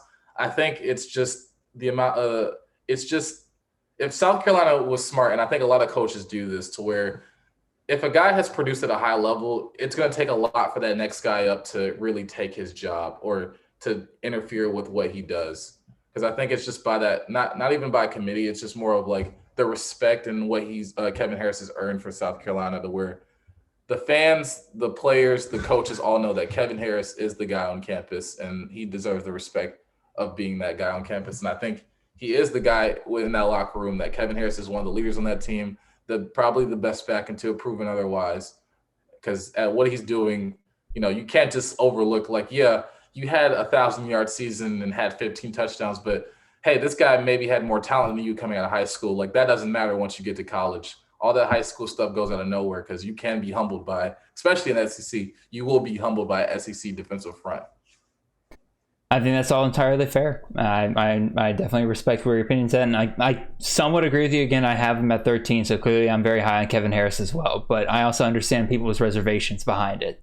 Yeah. So we'll go ahead and move on to my number 9 guy here after your number 9.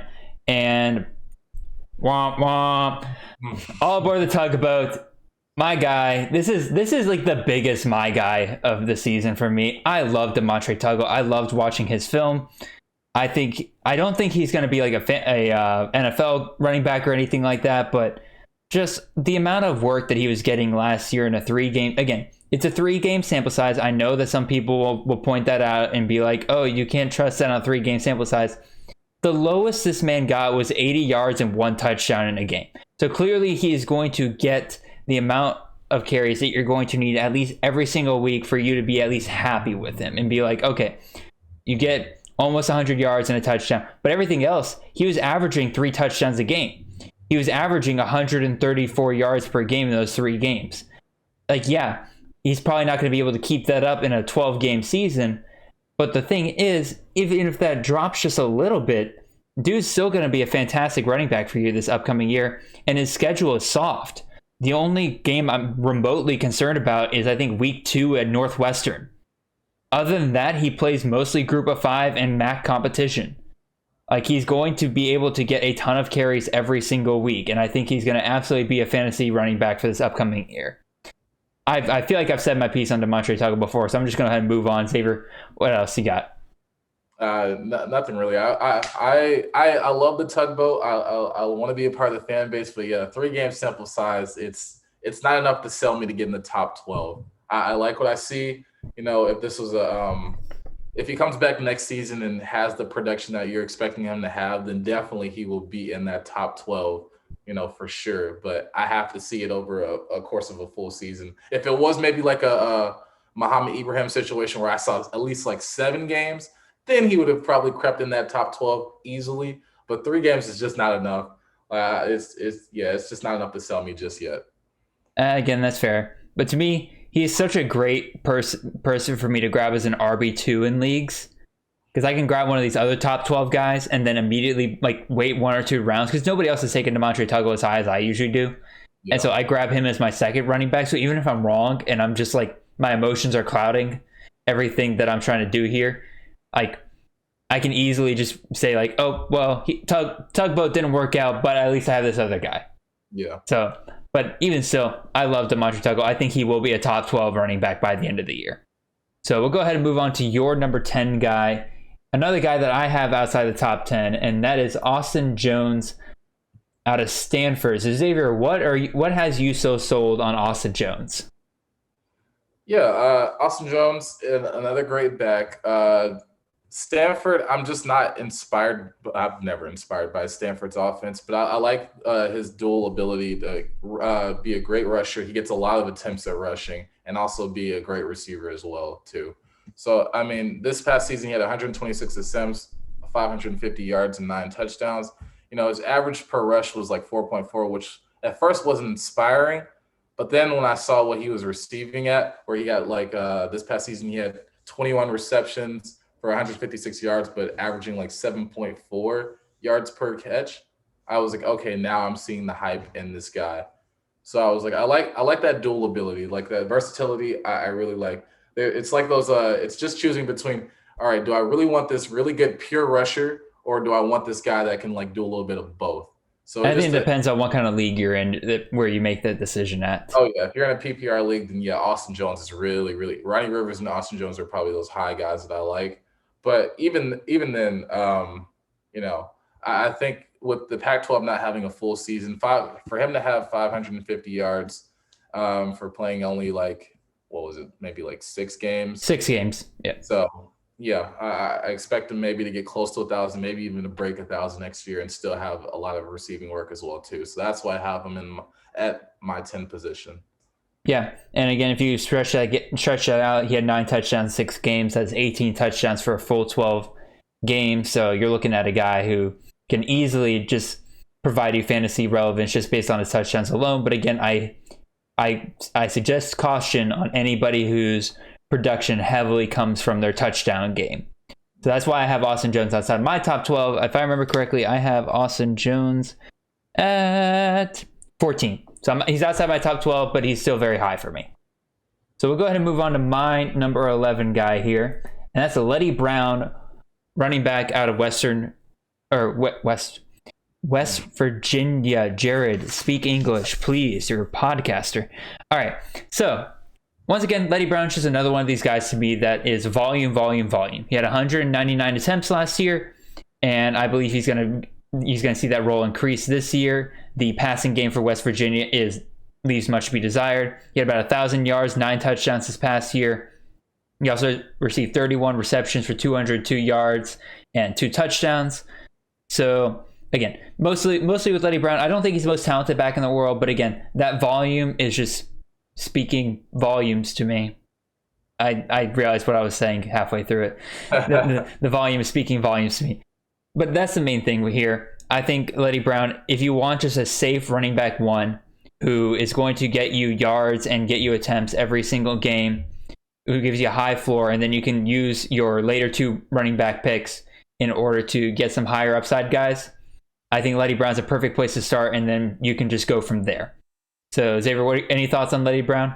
Yeah, I'll speak on, like, I'm just not that inspired, but like he's not the greatest like talent in the world. I don't like West Virginia's receiving room or their quarterback at all. So I was just like, yeah, Letty Brown is a good running back too. But I think there's another guy there as you can see by my 11, and then you won't see he's not in my top 12. That I feel like there's other guys available that you can get and that can do a little bit more than Letty Brown. And I'm really excited to show my number 12 guy when we move on to that. But yeah, that's all. We'll go ahead and move on to both of our number 12 guys. Again, we have differing number 12 guys here, and we'll go ahead and say each of our pieces on it. So I'll let you go first. You got Jarek Broussard, running back out of Colorado, is your number 12. I have Chris Rodriguez, running back out of Kentucky, as my number 12. So I'll let you say your piece on Jarek Broussard, then I'll say my piece on Chris Rodriguez, and then we'll wrap it up. Yeah, if you want to talk about a guy that this past season he only had 2 games where he didn't get 100 yards and only played about 6 games. Jared Broussard is a yards monster. The man just gets 100-yard games. Now, it is one of those situations where there was a string of games where he didn't get, like maybe a string of 4 games where he didn't get touchdowns, which was a little bit concerning, but he still got over 100 yards, especially if I look at his Arizona game where he had 25 attempts for 301 yards. It's just amazing to me. And I'll point out he averaged 149 yards per game. Yeah, that's just ridiculous. And Colorado, it's just not, their receivers in the past, they had some inspiring receivers. Now going in the future, I think it's just Jarek Broussard and company. So I like his upside with the full season. I think, his touchdowns will go up. And I love it. But I also love your pick as well, too, considering the news that came out. But I'll let you speak more about Chris Rodriguez. Yeah, Chris Rodriguez is not a guy who is going in the top 12 running backs according to ADP. In fact, if I'm looking at ADP here, he is actually the RB 25. Now, that's rising. That's rising in recent drafts and everything. But the news came out from the coaching staff of Kentucky. I believe Mark Stoops. Am I correct on that? Mark Stoops? Mike Stoops? Mark Stoops, yeah. Mark Stoops. Mentioned the fact that he's ready to give the ball to Chris Rodriguez 20 to 25 times a game. And that to me, again, I'm a big volume guy when it comes to these running backs and everything. And Chris Rodriguez, not a big receiving back. He had 1 reception last year for 12 yards. At all, like pure rusher. But still, 25 yards or 25 carries per game to me is more than a safe enough floor for him to be your running back 1. And again, just like Letty Brown, he will be that guy who he'll be that guy to just anchor your team with the amount of yards that he's getting per game. He may not get touchdowns every single time. He got 11 touchdowns this past year. But again, I have to imagine with the volumes, the chances of him scoring a touchdown in each of those games is going to go up. And thus, he will be a top 12 running back, I believe, by the end of the year. I love Chris Rodriguez. I love watching him. I think he's pretty electric. So, yeah, top 12 running back for me, Chris Rodriguez. Yeah. All right. So, to kind of wrap up here, I'm just going to go through each of our top 12 QBs and each of our top 12 running backs just to kind of summarize everything. So, my top 12 QBs are Malik Willis, Spencer Rattler, Matt Corral, Dustin Crum, DJ Uiagalelei, Sam Howell, Desmond Ridder, Bryce Young, Dylan Gabriel, Brennan Armstrong, Carson Strong, and De'Aaron King. Xavier's top 12 QBs are Malik Willis, Spencer Rattler, Matt Corral, Dustin Crum, DJ Uiagalelei, Dylan Gabriel, CJ Stroud, Sam Howell, Bryce Young, Desmond Ridder, Carson Strong, Grayson McCall. My top 12 running backs are Breece Hall, Muhammad Ibrahim, Bijan Robinson, Sincere McCormick, Isaiah Spiller, Ronnie Rivers, Kyron Williams, Kevin Marks Jr., Demontre Tuggle, Tank Bigsby, Letty Brown, Chris Rodriguez. Xavier's top 12 running backs are Bijan Robinson, Breece Hall, Muhammad Ibrahim, Tank Bigsby, Kyron Williams, Isaiah Spiller, Kevin Marks, Sincere McCormick, Kevin Harris, Austin Jones, Ronnie Rivers, and finally, Jarek Broussard. Thank you guys so much for listening. We are almost at the 2-hour mark, so we are going to cut it off here. And hopefully in the next episode, we can speed things up just a little bit more with wide receivers and tight ends. That's what we'll be talking about next time. We're also going to talk about the recent mock draft that both of us were in. We're going to talk about some things we learned from that draft, some things that maybe surprised us. And so, yeah, thank you guys so much for listening to Chasing the Natty. Again, please remember to subscribe to our YouTube channel. Follow us on Spotify. Follow us on Twitter. Follow us on Apple Podcasts. Don't forget the ADP sheet for CFF 2021 is now on sale for $30. And if you want that 50% discount, please follow the instructions that I listed earlier in the podcast. Again, thank you guys so much. Xavier, you have anything else you want to say before we head out? No, that's it. Thanks for all for y'all's support, and thanks for listening to us. I know we ran long today, but a lot of good content today. So don't forget to watch out for that next episode that we're probably going to work on really, really soon. Again, thank you guys so much, and go chase those natties. I am not saying that again. That was awful.